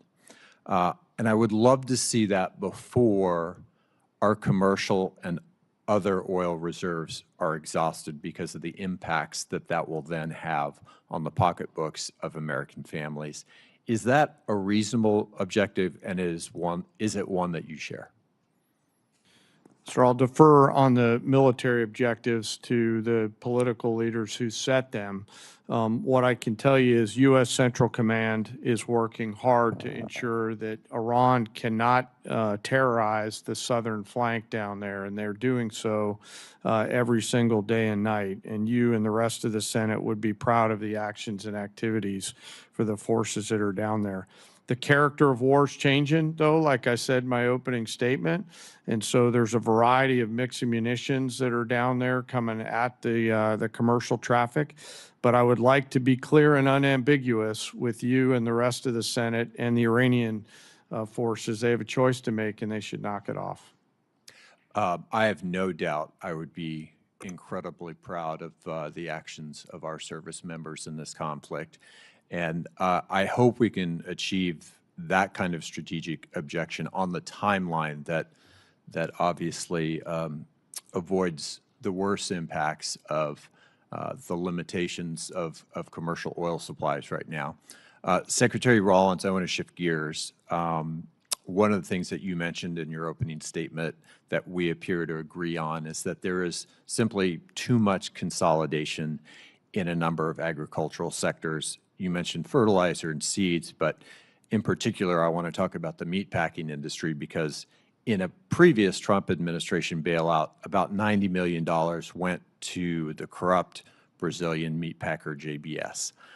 I think that Congress really intended those funds to go to American ranchers. So I want to ask you, what are you going to do this time around to ensure that the proposed relief dollars that we're talking about today, that those funds go to American producers instead of to the very foreign corporations who have created the business model where ranchers bear the risk and meat packers reap the profits? Well, that's right, and we're obviously at a 75-year herd low. There are a lot of reasons for that, but working to solve for that. Number one, the Department of Justice is investigating right now significantly the four, but especially the two foreign-owned. Number two, USDA is investing significant funds in deconsolidating packing and supporting mid-size and smaller packers around the country. I know that wasn't your question, but just to answer the bigger question, which is a really important one. But from my perspective, what the Trump USDA 2.0 has been hyper-focused on small and mid-sized farmers and ranchers. We have worked really hard on the $40 billion that has already moved through to make sure that that goes to where it is intended, which is not multinational foreign agricultural corporations. I very much support the efforts of the Department of Justice. I think there is a very important antitrust case to be made here. At the same time, I've watched as your department has rescinded 3 important rules that were put in place to protect farmers and ranchers from unfair practices by the large meat packers. Those rules were supported by the American Farm Bureau and the National Farmers Union. Explain that discrepancy to me. Which rules? I'm not tracking. The inclusive competition and market integrity rule, the transparency in poultry grower contracting and tournaments rule, and the poultry grower payment systems and capital improvement systems rules. The packers and stockyards, I think is what you're talking about. So we are executing an additional review on that. I think that the point is very well made, that sometimes that inures to the benefit of the larger corporations. As I have begun to make a larger case and a more vigorous case in the importance of deconsolidation, we'll be taking a second look at that. And I would love your input. And I would very much support deconsolidation. Thank you. Senator Houston. Thank you, Chair Collins. Thank you all for being here today. In my brief time in the Senate, I've learned that we're really good at embracing our oversight role, but oftentimes there are many people who don't want to do their jobs in terms of funding the government on time and actually doing the work that we're supposed to do as appropriators. And I'm not for blank checks. I believe everybody should be accountable, but I also believe we should do our job. And now we have a supplemental funding request that we're discussing today. We're waiting on getting an NDAA done. Despite the chair's best efforts to facilitate forward an appropriations process, there's question of whether that will get done on time in September. And my question, start with you, Secretary Hegseth, just to talk a little bit about what the consequences of failure, what this really means to not do this on time, because I've talked to defense contractors. I as a former executive, a member of an executive branch, I know that the legislative branch often thinks, well, no matter when we get this done, we just wave a magic wand, we pass the bill, and it all magically happens. But that's not how it happens. It takes time for people to, you have businesses out there who are going to rely on to build these weapon systems who don't know if they're going to get paid. They can't plan. They can't staff up. They can't order the equipment. They can't do any of these things unless they know that the money's actually coming. So what are the consequences of not just doing this, but doing it on time in a timely manner? Senator, thank you. I think the consequences of dysfunction in funding this department put at risk I think a first time in 25, 30-year reform effort to change how we do business as a department. We're going to war with the Pentagon bureaucracy because the bureaucracy existed to defend just a few systems and processes and companies. We need all of American industry coming into our department. And if you talk to industry, they've never seen anything like what our deputy secretary and our department are doing right now to run fast at speed. But it counts on this body and others funding this department in a way that can fulfill the deals that we're cutting that saves the taxpayer tens of billions of dollars and gets weapons to warfighters years and years faster than we ever have in the past. So without the funding, we put at issue all those deals, all the reforms, all the ways in which we're changing our department to move at the speed of business. So it's not just dollars and cents. It's demand, it's predictability, it's showing industry, we will meet you at this moment. And if we can't get past our dysfunction to fund the warfighter, we put a lot of that at issue. General Kane, same question from a military point of view, not knowing if, when the funding's going to come, and us not doing our job on time, what are the consequences to the warfighter? Sure, I'll just add to the Secretary's comments, you know, it'll manifest itself in a range of ways, readiness, capability, munitions, training, cyber, unmanned autonomy. This is why I'm really asking for the Congress's help here, for us to look forward at the next couple ridge lines and to be thoughtful about the moves that we make here. And I understand the environment that we're operating in right now. But whatever structure the legislature and the executive branch determine, we need predictable capital, my investor hat on from my previous life, so that we can go out and procure the capabilities that we need before we need them. And those things are changing. You know, the advancement of small drones and things like that, we're going to have to make sure that we stay very close with the Congress so that as technology develops at a speed that we haven't seen before, that we're staying very close and partnering with the Congress to enable us to adaptively use that capital with the appropriators' buy-in so that we're arming the force properly. Well, I can tell you in interacting with the people who are that want to build these new generation of weapon systems, because I think you would agree that we've learned a lot from Ukraine. We've learned a lot from this conflict about how we were underprepared from the standpoint and from a defense standpoint, and that we have to continue to modernize our system, the weapon systems. I think it's very important that we not only do our job, but we do it on time, because you cannot run a Department of Defense, run businesses who are supplying these things without knowing if you're actually going to get funded. Because the whole supply chain, the workforce, everything gets held up when we don't get our jobs done on time. So, yes, sir. I used to work in the private sector for a company that was headquartered in Piqua, Ohio. And those leaders told me, your entire job, Dan Kane, is to deliver quality parts, or in this case, weapons, on time with shorter lead times and lower costs. And part of why I'm so passionate about this is because I see how this capital, if the Congress chooses to give it to us, will manifest itself in real combat capability, lethality, and survivability for our joint force.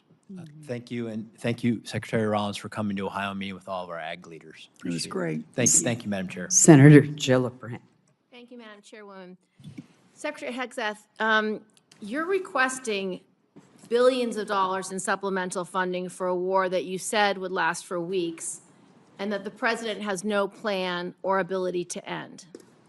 At the same time, this still unauthorized and extremely unpopular war has caused gas, diesel, fertilizer, and other essentials that New Yorkers and our farmers need across the country, and has become much more expensive. So how do I go back to New York, and what would you say to them who are seeing their health care bills rise because massive cuts to Medicaid? They've seen their grocery and gas bills rise, and this unpopular and unauthorized war abroad is a higher priority to this administration than their ability to feed their families and provide health care to their loved ones who are sick. Well, Senator, you're talking about political trade-offs, and our job is to deliver for the United States military and the President of the United States. And we look at the cost of a nuclear Iran, and we want to prevent that for future generations. And that requires funding and supplementals and this budget and next generation capabilities. And that's why we're here today, to request some of that to ensure we can ensure that Iran never gets a nuclear weapon. So you're essentially saying, you're asking for literally $1.5 trillion for a war that President Trump said he already won. You're asking for $1.5 trillion, unlimited money for bombs, but insufficient money in for the American people, for their health care, their food, their housing, and our farmers, Secretary Rollins, who we have cut SNAP program. We are not funding the losses from emergencies that have happened in blue states, particularly when That's we not had true. frost. That's False. not true. False, you're not funding it. But back to you, Secretary Hegseth. And I would like to You respond to the continue fertilizer and the have your gas. chance, Secretary Hegseth. There's no reason to be rude. You are asking for unlimited money for bombs when people can't feed their families. And I don't know how this administration intends to defend those decisions to the American people. Not unlimited bombs, Senator. I'm asking for the right bombs at the right time to ensure we can deter our adversaries into the future. And that's why this is a generational investment. And it was the previous administration that didn't fund this department. The reason why they are so upset with you and this administration is because the words you have used in the past don't add up. About Iran specifically, you said that we had obliterated, quote unquote, Iran's ability to create nuclear weapons. The president made the same claim. Yet 8 months later, in February of 2026, the president launched an active war claiming Iran was within 2 weeks of having a weapon. So when you say two very different things, the American people don't know who to believe or what to believe. They just know they can't afford their health care, they can't afford their food, they can't afford housing, and our farmers are continuing to suffer. So, which is true? Was it obliterated or wasn't it? What's the status? The nuclear sites under Midnight Hammer were obliterated, but Iranians foolishly continued to attempt to pursue nuclear capabilities, which is why we destroyed their defense industrial base and so many of the other capabilities to ensure they can't get to a nuclear weapon. See, we're staying laser focused on the objective, and you're trying to make campaign commercials. No, we're not. And that's fine. So listen to this. You also say that you made the missile program, quote, destroyed and made combat ineffective, quote, Iran's entire ballistic missile production capacity. Every company that builds every component of those missiles has been functionally defeated and destroyed, and that the missile program, existing stockpiles were depleted and decimated, almost completely ineffective. So why are there missiles left to hit Jordan and result in the loss of life of our brave men and women? As we stated from the beginning, the Iranian defense industrial base is effectively gone. But they do have underground facilities because they're the world's leading state sponsor of terrorism, and they've spent 47 years trying to hide their missiles under mountains, just like their nuclear capabilities, because they would like to get a nuclear weapon to wield it against us. Of the war to believe, because it's either over or it's not over. It's within 2 weeks or it's not 2 weeks. We have no missiles or we have missiles, and that consternation is why so many New Yorkers are perplexed, stressed out, and find this war to be incredibly unpopular because they don't understand the choices that the president's making. They don't agree with those choices. Secretary Rollins, so you have cut over 160,000 New Yorkers have been kicked off SNAP. What do you have against hardworking New Yorkers, children who need SNAP, and seniors who need SNAP? Well, first of all, diesel is down under Biden versus today, 581 versus 480. Gas is down that from it's over- Biden today, from 484 to 386 today. Fertilizer is down 56% from Biden highs. So Prices this are higher narrative than when that you you are took using, office. well, All of those prices are higher than when you took office. So you are not that making is life not better true. for That New York is not true, farmers. Senator. And let me tell you what New York is stressed out about is the fact that your state is taking prime farmland and turning it into solar farms. That is absolutely inexcusable. The For New York you to farmers, sta- you will see I have visited that the New York smart farmers farms do two both. times. Do Two both. times in Senator's upstate New time York. has expired. Thank Senator you. Bozeman. Thank you, Madam Chair, very much. And thank all of you all for your service to our country and our national security. And I think it's easy for the public to understand how you, Mr. Hegseth, are, your contribution in the position you're in general, Kane, the position you're in, but some don't understand the position that our Secretary of Agriculture's in. I gave a presentation a couple of years ago when Senator Rubio was over here in the middle of it. I was talking about agriculture. He punched me and said, John, always tell them that food security is national security. Now Senator Cotton, who's head of the Intelligence Committee now, is taking his place. He's doing the same thing. So again, what we're talking about today is very, very important to our country. Right now, we're in a generational crisis. Our banks, our economists tell us that if we don't start doing things differently, and the good news is the administration is doing things differently, we're going to lose 20–25% of our farmers in the next 2 or 3 years. I visit almost daily with farmers about the difficult farm economy, wildfires, flooding, all the things we've talked about today. My only concern is that the supplemental is very much appreciated. After hearing the testimony today and the concerns, we might need to look at bumping that up a little bit. But again, we'll discuss that later. The supplemental, though, the supplemental assistance is important in keeping our farmers going, but it's not the answer. Will you just reiterate again what we're trying to do? We're trying to give farmers a bump, an edge to keep going until the programs that we're putting in place now kick in. You mentioned fertilizer, you mentioned E15, you mentioned value adding our products, both overseas, finding new markets. Can you talk a little bit about that, the importance of not only the supplemental, but again, what we're doing in conjunction with that so we won't have supplementals in the future? That's exactly right. The effort to bring the cost of inputs down is real.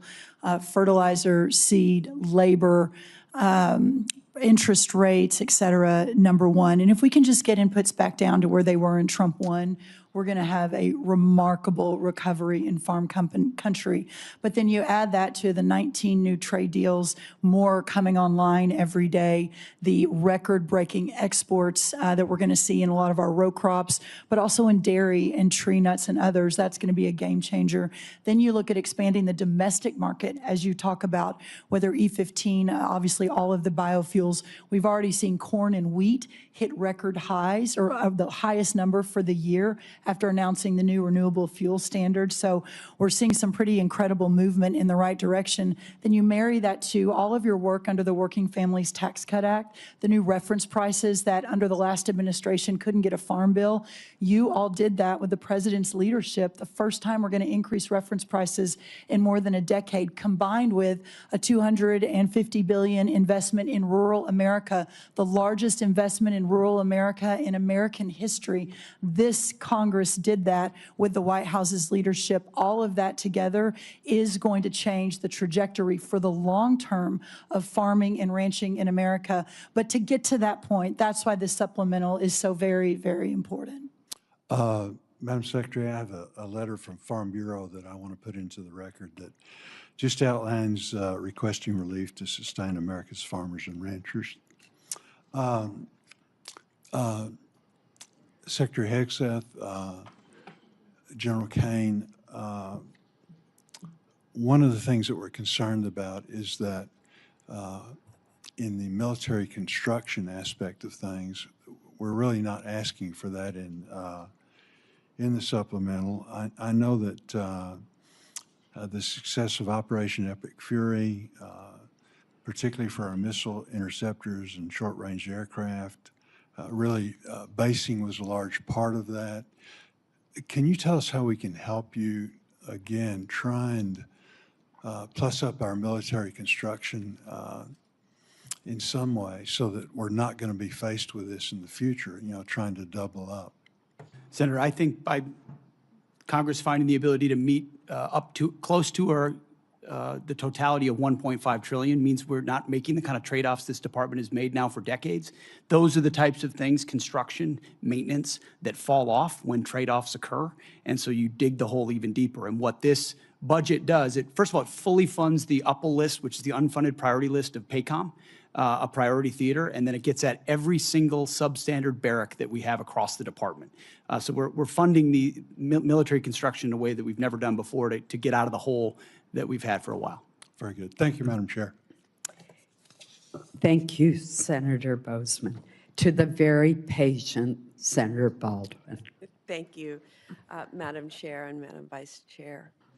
And thank you for appearing before our committee today. To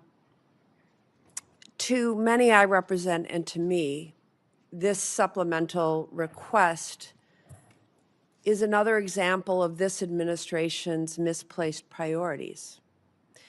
Instead of spending tens of billions of dollars more for this president's war of choice in Iran, that both houses of Congress, I may add, have voted to end absent explicit authorization by Congress, we should be focusing on the needs of American families. We could invest this money to accelerate new cures and treatments for cancer and Alzheimer's. We could use it to help more families with rising home energy costs.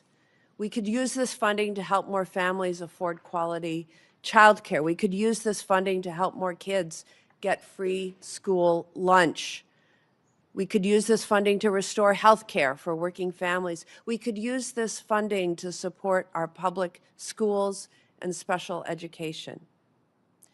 This is a war of choice, and every dollar spent on this war is a dollar not spent helping families afford housing, health care, groceries, child care at home, investing in the opportunities for the American people.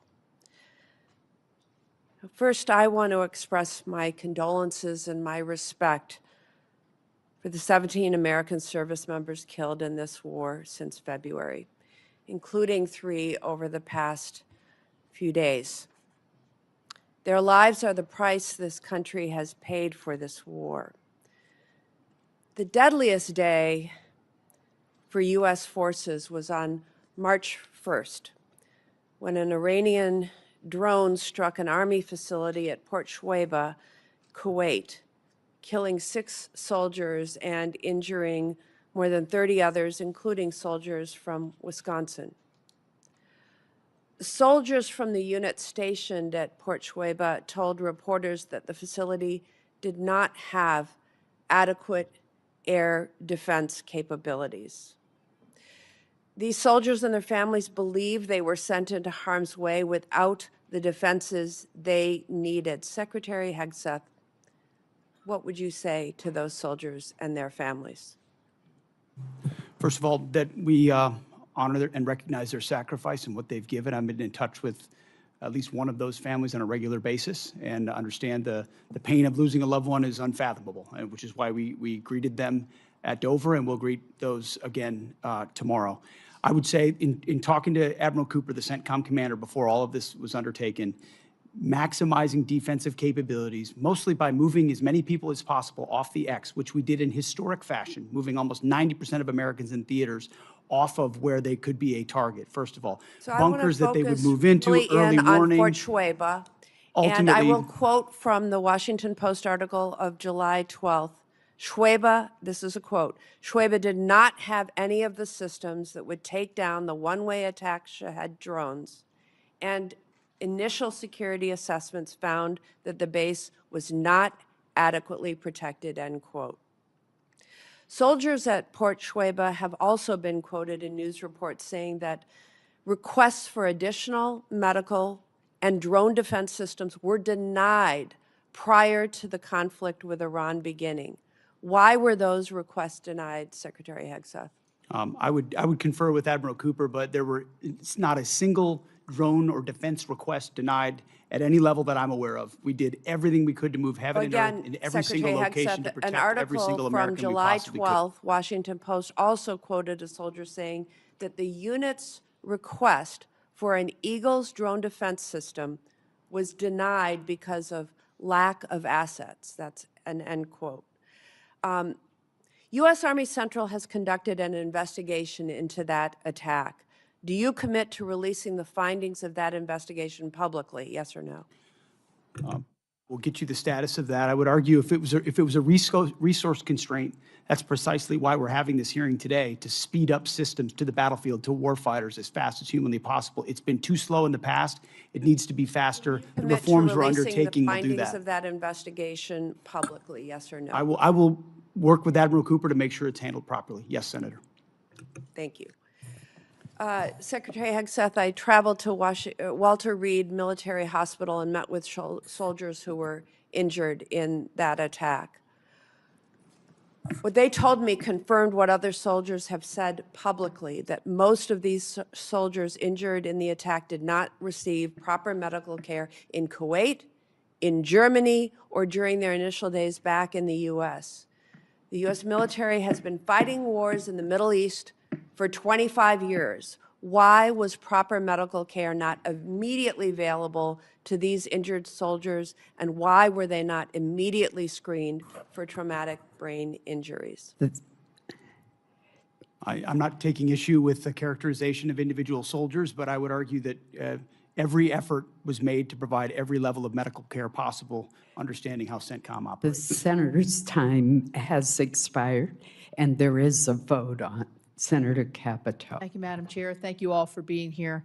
Thank you for your service. I want to begin because the last time that I saw you, Secretary Hegseth and General Kane, was at the Pentagon when you honored Andrew Wolf, who was attacked here in D.C. in November, and then the honor that you have given to Sarah Beckstrom and her family, who lost her life that day as well. I know that you've been in constant contact with Andrew and his family, and you also know that the great faith that they have in the Lord above is what's really brought them to the point where they are now. So let's keep them all in his prayer. I am interested in Senator Baldwin's question because I do have a soldier from West Virginia who is making a very similar complaint. So whatever follow-up we can do, I would like to do that. I'd also like to recognize the three most recent service member that we lost, because we talk about them as service members and soldiers, but I haven't heard them say their name, and they're so young. First Lieutenant Tyler James Freehan, Private Isabella Gonzalez, and Sergeant Michael Swinton. You will be, greeting their families and, unfortunately, their caskets as they come forward tomorrow. So my question is, we've heard a lot about why we shouldn't be voting for this supplemental, or questions as to, is that really necessary, or why? I guess my question, General Kane, is what's the consequence of not passing this supplemental? Where do you see that hitting us most deeply? Yes, ma'am. It will manifest itself in a few different places. Most significantly, it'll be in military personnel-related matters. We'll figure out how to pay soldiers and sailors, but that would be a strain. Operations and maintenance costs, and then the ability for the department to take some of this capital and wisely invest it in future combat capability and things like AI, UAS, counter-UAS, hypersonics, and space. So not only would it hit us today, but it could hit us tomorrow as well. Yes, ma'am. I actually view this as forward-looking. As we look at the future picture and the various risks that we're facing, the supplemental and the budget, frankly, help to ensure that we are properly arming the joint force for the myriad of potential contingencies that we face in the future. Thank you. So as we look at one of the, I think, best successes under your all's leadership at the Department of War has been the fulfillment of the recruitment in every branch. I remember last year, I think, or maybe the year before, only the Marines could brag that they had made their records, and now I think that many the other branches you're far exceeding what has previously done. So that tells me that American young men and women want to serve their country. They want to be safe. They want to do the right thing.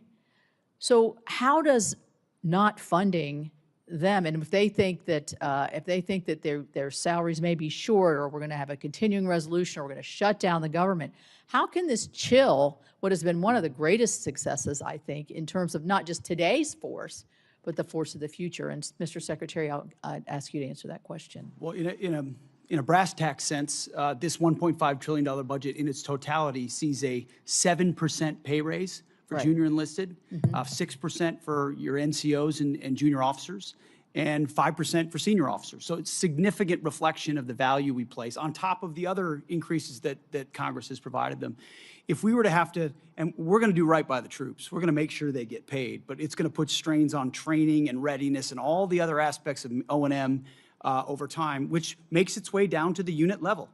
When you're saying we're focused on training and readiness and lethality, but we have to cut back on training because Congress can't get the money we need to the department, that's discouraging at every single level. And when young men and women join this War Department, we want them moving immediately into the training pipeline at the highest possible level with the best possible equipment. And they've seen that thus far, and that's led to historic recruiting momentum. We need to keep that momentum going. Yeah, and I would say that it could have the reverse effect. If this is troubled waters here and lack of confidence, which we see on the other side of the aisle there, and questions that I think wouldn't be asked if it were not of a political nature, we're going to chill our recruiting efforts here for our young people as they look forward to serving their country and becoming that patriot they want to be. You're right. Or return to the valley under the Biden administration, where not only did they not meet the goals, but they had to lower the goals and then didn't meet the lowered goals. And then now we don't have the readiness we need as a force. Thank you very much. Thank you all very much. Thank you, Secretary of Agriculture. I'll get to you another time. Thank you. Senator Murphy. Thank you all for being here today. Secretary Hegseth, the American people either didn't want this war from the start or were deeply skeptical of this war because they have seen this country make the same mistake over and over again in wars in the Middle East, and that is to create either unrealistic or open-ended objectives. You said in March that the United States was, quote, on plan to defeat, destroy, and disable all of Iran's meaningful military capabilities at a pace that the world has never seen before. Obviously, as we've discussed here today, that objective has not been achieved and is not going to be achieved. Iran is adept, more adept than even at the start of the war, at hiding their capabilities or repairing after damage we have done. There's an open report that when it comes to their missile sites along the Strait of Hormuz, 30 of 33 are still operational. I wouldn't believe all the open reports, Senator. But I've also heard you say in this hearing that the objectives now seem to be more limited than they were at the outset of the war, that this is about reopening the strait and this is about dismantling their nuclear capability. And the president, of course, has said himself that he thinks Iran has a right to a missile program. So my question is pretty simple. Is it correct that it is no longer a war objective to destroy all of their military capacities? This is what the president has said. Have our goals been simplified to reopening the strait and to getting into a negotiation over a nuclear program? Now, I don't think you have a realistic plan to do either of those things, but I think it's important for us to know what we're funding. Are the objectives much more limited today than they were when you made that statement in March? So I think the objectives have been consistent and clear from the beginning. And I would contrast it to North Korea, where a conventional buildup was used to hide a nuclear capability that eventually evolved to a point where it couldn't be contested. And what Iran continued to do, even after Midnight Hammer, was try to build that conventional capability to dare anyone to stop them from pursuing nuclear weapons. So getting after their conventional capabilities, missile launchers, defense industrial base, their Navy, was all part of it ensuring they can't blackmail us into pursuing a nuclear capability. Laser focused on Iran will never have a nuclear capability. That's the promise the president has made and that he will keep in every way. I think it's important. It is still a war objective, either through military action or through a diplomatic agreement, to destroy and disable all of Iran's meaningful military capacities, including their missile program. As far as all, when we talked about that from the podium at the outset of this, we were talking about their defense industrial base. And if you look at the metrics of their ability to make more, that it's been overwhelmingly destroyed. Not everything, but overwhelmingly. Now, do they have missiles in underground bunkers because they're a terror state? Sure they do, and we've acknowledged that from the beginning. Yeah, but their capacity is less today than it's ever been as a nation. They obviously have significant capacity to effectively disrupt the entirety of the Middle East and oil flows out of the Middle East, and that's not going to change. Let me ask you one more question. This is a request for supplemental funding because you don't have the funding in your base budget to do what you need to do, which makes questions about the base budget relevant. There's been a lot of attention, Mr. Secretary, on the modernization of a luxury jet that was gifted to the president by the government of Qatar. Reports suggest that maybe as much as $1 billion in your base funding, an extraordinary amount of money, has been used for an upgrade, and the plane is back in the shop for a second upgrade. As far as I can tell, never before has an administration not made public the amount of money for an upgrade or a construction contract on a presidential airplane. Obviously, we don't need or want disclose the details of that upgrade, but never before have you withheld from Congress and the public the total amount of money. I think there are two really important questions here. One, will you make public the amount of money that you are spending to upgrade this plane? And two, can you commit to this Congress and this committee that the president isn't going to take this plane with him when he leaves office? The only thing more insulting to the taxpayers of spending money on a jet they don't need would be for the president to take it with him, to take it out of our military inventory when he leaves office.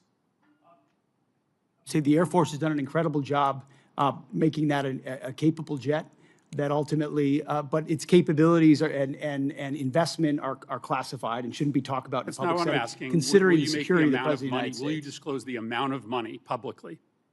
I would imagine as part of the regular budget process, that's something that we would look at. And will you commit that the president will not take But you have this to look jet? at the classification level of certain things that are not devolved for reasons of national security. Will you commit that the president will not take this jet with him out of federal inventory when he leaves office? That's not a decision for necessarily me to make, and ultimately, we're grateful to have it in the fleet for the Air Force to protect the President of the United States. That's a deeply Senator unsatisfactory Peters. answer to the American public. Senator Peters. Thank you, Mr. Chairman. Folks, welcome to the hearing today. I apologize. Is Senator Ossoff still here? Oh. I'm sorry. I went out of order. Senator Ossoff. I'll yield my time to Senator Ossoff. Thank you. Thank you, Madam Chair, and thank you all for your testimony. And General Kane, let me just begin by expressing on behalf of all Georgians our immense gratitude and admiration for the service members who are making tremendous sacrifices and conducting themselves with extraordinary selflessness and professionalism on behalf of the United States and our state's unified condolences and grief for the families of the 4 killed in action and our hope for a swift recovery for the nearly 100 wounded over the last 2 weeks. And thank you to you for your service to the nation. Mr. Hegseth, you're requesting roughly $68 billion for the department through this supplemental, correct? 67, yes. And yesterday, your department stated publicly, quote, U.S. forces struck Iranian military command centers, maritime capabilities, missile and drone launch sites, and air defense systems to degrade Iran's ability to continue attacking commercial vessels. That was a press release from your department. Is that a broadly accurate characterization of ongoing operations? That sounds broadly accurate, yes. On day 14 of this conflict, Mr. Secretary, day 14, nearly 5 months ago, You stated that Iran's military had been, quote, destroyed and, quote, made combat ineffective. That was on day 14 of the war. Was that an accurate statement? They didn't have a Navy any longer. It was completely sunk. Their missiles were buried underneath a lot of their underground facilities, and their defense industrial base has been almost completely destroyed. So as far as a military assessment of Iran's capabilities, it didn't mean by any stretch of the imagination absolute zero, but their Mr. capabilities are at Secretary, the lowest you level they've been in a stated very that long time. on day 14 of this conflict, in the second week of the conflict, you stated that Iran's military had been, quote, destroyed and, quote, made combat ineffective. Was that an accurate statement? Yes or no? Iran's ability to challenge the United States of America at the level at which we're capable of. That's not what I asked you, Mr. Secretary. You said on day 14, Iran's military had been, quote, destroyed and, quote, made combat ineffective. Yes or no? Was that an accurate statement? What the American military has Will you done answer to the the question? Iranian military is a historic military Will you defeat, answer the and question they're under ineffective oath? in that context. 3 weeks later, you declared victory. That was now nearly 4 months ago. 3 weeks after you'd already said Iran's military was destroyed and combat ineffective, you said, quote, Operation Epic Fury was a historic and overwhelming victory. You said Iran's military had been rendered, quote, combat ineffective for years to come. And you stated we had, quote, achieved every single objective. Were those accurate statements? It certainly was, on behalf of the men and women in uniform, a historic military victory over Iran. Had Iran's military been rendered, quote, combat ineffective for years to come? That was a statement that you made 4 months ago. They had 160 naval vessels You need in to the Blue answer Water the questions, Navy, Mr. and they're gone. Secretary. Their Air Force is 4 months completely ago. combat You ineffective, said and they don't 4 have a months defense ago. industrial base. Excuse So me, Mr. describe to me a Secretary. country that doesn't have an Air Force, a Navy, or a defense industrial base, and Mr. I will describe to Secretary. you a country that does not have an effective Mr. Secretary, military. you It stated. can lob missiles. got Mr. it. Secretary, you stated missiles, 4 but it's months not a ago combat that effective Iran's military. military had been rendered, quote, combat ineffective for years to come. Has Iran's military been, for the last 4 months, combat ineffective? It's been set back not just years, but likely decades. You stated we had, can't quote, build at the level it did before, and not even close. It doesn't mean it doesn't have capabilities. Mr. Secretary, you stated we had, quote, achieved every single objective. Was that an accurate statement 4 months ago? The main objective of this was to ensure that Iran never gets a nuclear weapon. Their main sites were obliterated. We're watching over them, and we're holding that issue. If they don't give them up at the table, there's other ways we can take them away. Early in the conflict Iran will on day never have a 3, nuclear Mr. weapon. Secretary, early in the conflict, day 3, you said one of those core objectives was to, quote, destroy the missile threat, and as you restated on day 5, to, quote, obliterate Iran's missiles and drones. Those were clearly and repeatedly stated core objectives of the campaign, which 4 months ago you declared had been completed victoriously with every single objective achieved. Were those objectives achieved 4 months ago? No one ever stated that every single missile was gone. Ultimately, combat ineffective means they're not able to dig them out of their UGFs and shoot Had at the us. missile It threat doesn't mean they been don't defeated have 4 underground months facilities ago? where they put missiles in them and hold on to them because they're the world's largest state sponsor of terrorism. So we never expected they would stop having capabilities to shoot. The question is at scale against an opponent like the United States of America, which went toe-to-toe with them, and Iran couldn't. You stated on March 8th, day 9 of the war, on 60 Minutes, you assured the American people of Iranian surrender. Does that remain your prediction? Ultimately, Iran will never have a nuclear weapon to threaten the United States of America. That has been the objective, and it remains so. So just to review, you will not answer whether your statement made on the 14th day of the war that Iran's military had been, quote, destroyed and made combat ineffective was a truthful statement to the American people as you sit here and ask for tens of billions more for the conflict. Senator's time has Had a expired. historic and effective military campaign against the largest state sponsor of terrorism. Won't and will answer the ensure they question. never Senator get a nuclear weapon, Peters Senator. is recognized. Thank you, Madam Chair, and thank you to our witnesses here today. I want to begin by first echoing my colleagues' comments that we've heard throughout the hearing here, and join them in mourning the loss of American service members who were killed in action these last few days. My thoughts are with their families, with a service member who remains missing, and with all those injured during the strikes, and I will continue to pray for their families.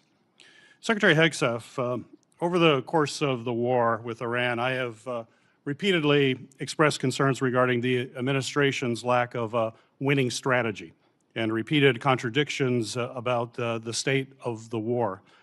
Frankly, it doesn't help that you and your president continues to mislead the American people.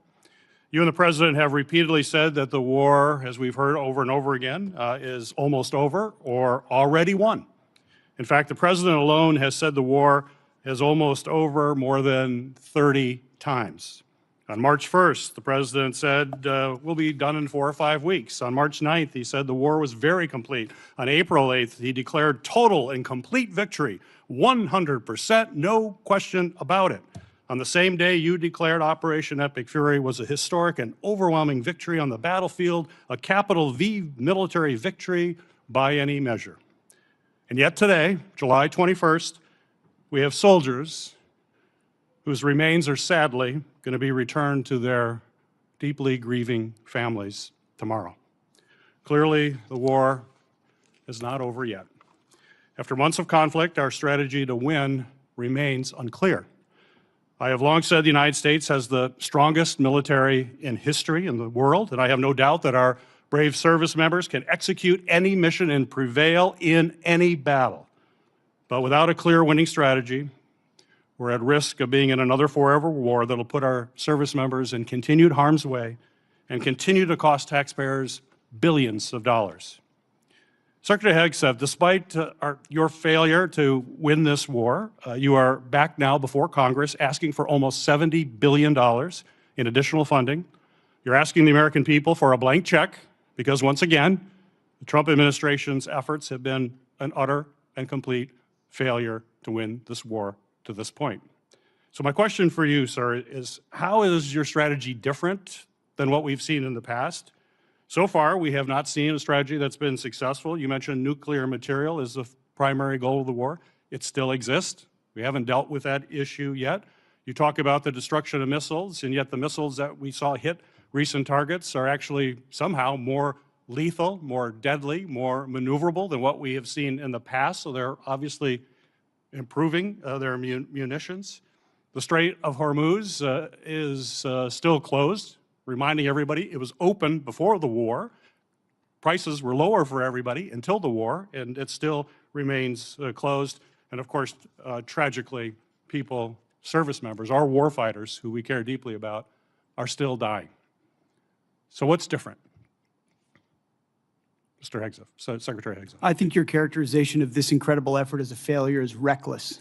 And I think it's irresponsible. And I think it smears the sacrifice of the troops that are out there making on behalf of the American people to ensure that Iran never gets a nuclear weapon. Shame on you and others who call this a quagmire and a failure, and then you want to turn around and say you support the warfighter. Either you do or you don't. Is the nuclear material still there, I can sir? get you a ticket out to CENTCOM and talk to what those Americans are doing, and how committed they are to this effort, and how they want to ensure that Iran never threatens their families with a nuclear weapon. That's the kind of intensity that our warfighters have about making sure that Iran isn't capable of doing that. Secretary Hegseth, if you listen to my comments, you would have heard me say how amazing our warfighters are. I heard failure. And the word heard, I heard exactly what you said. I will tell you how I use the word failure, because I use the word failure to their leaders. You, sir, are the failure, not the men and women who are on that front line, not the men and women who hold up their honor with distinction.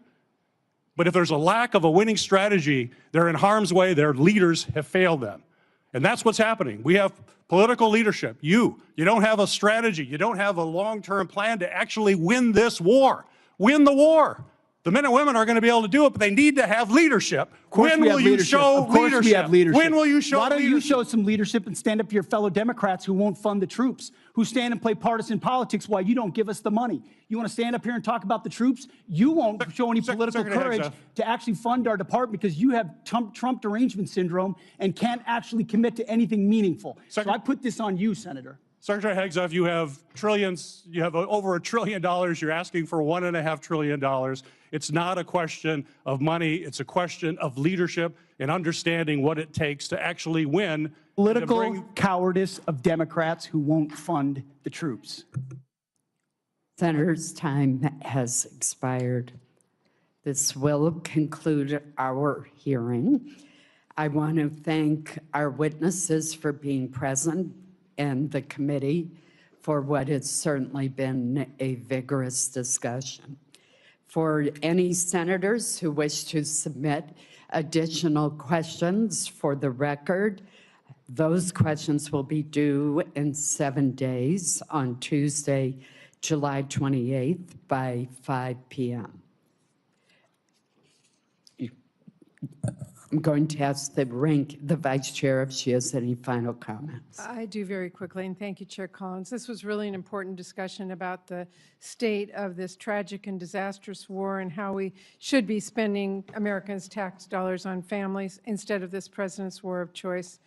Unfortunately, this hearing has done exceptionally little to justify the president's request or to instill confidence that this administration has an exit plan or a strategy to end the war. This war has cost us a lot. The last thing we should be doing is rubber stamping another $70 billion to help Trump keep it going. Thank you, Madam Chair. Well, Vice Chair Murray, I'm compelled to respond to your comments by pointing out that it is the duty of this committee to have a hearing when we have this kind of supplemental request. And so I do appreciate the think hearing. that your I do. comments was not appropriate. This hearing is now adjourned. Thank you.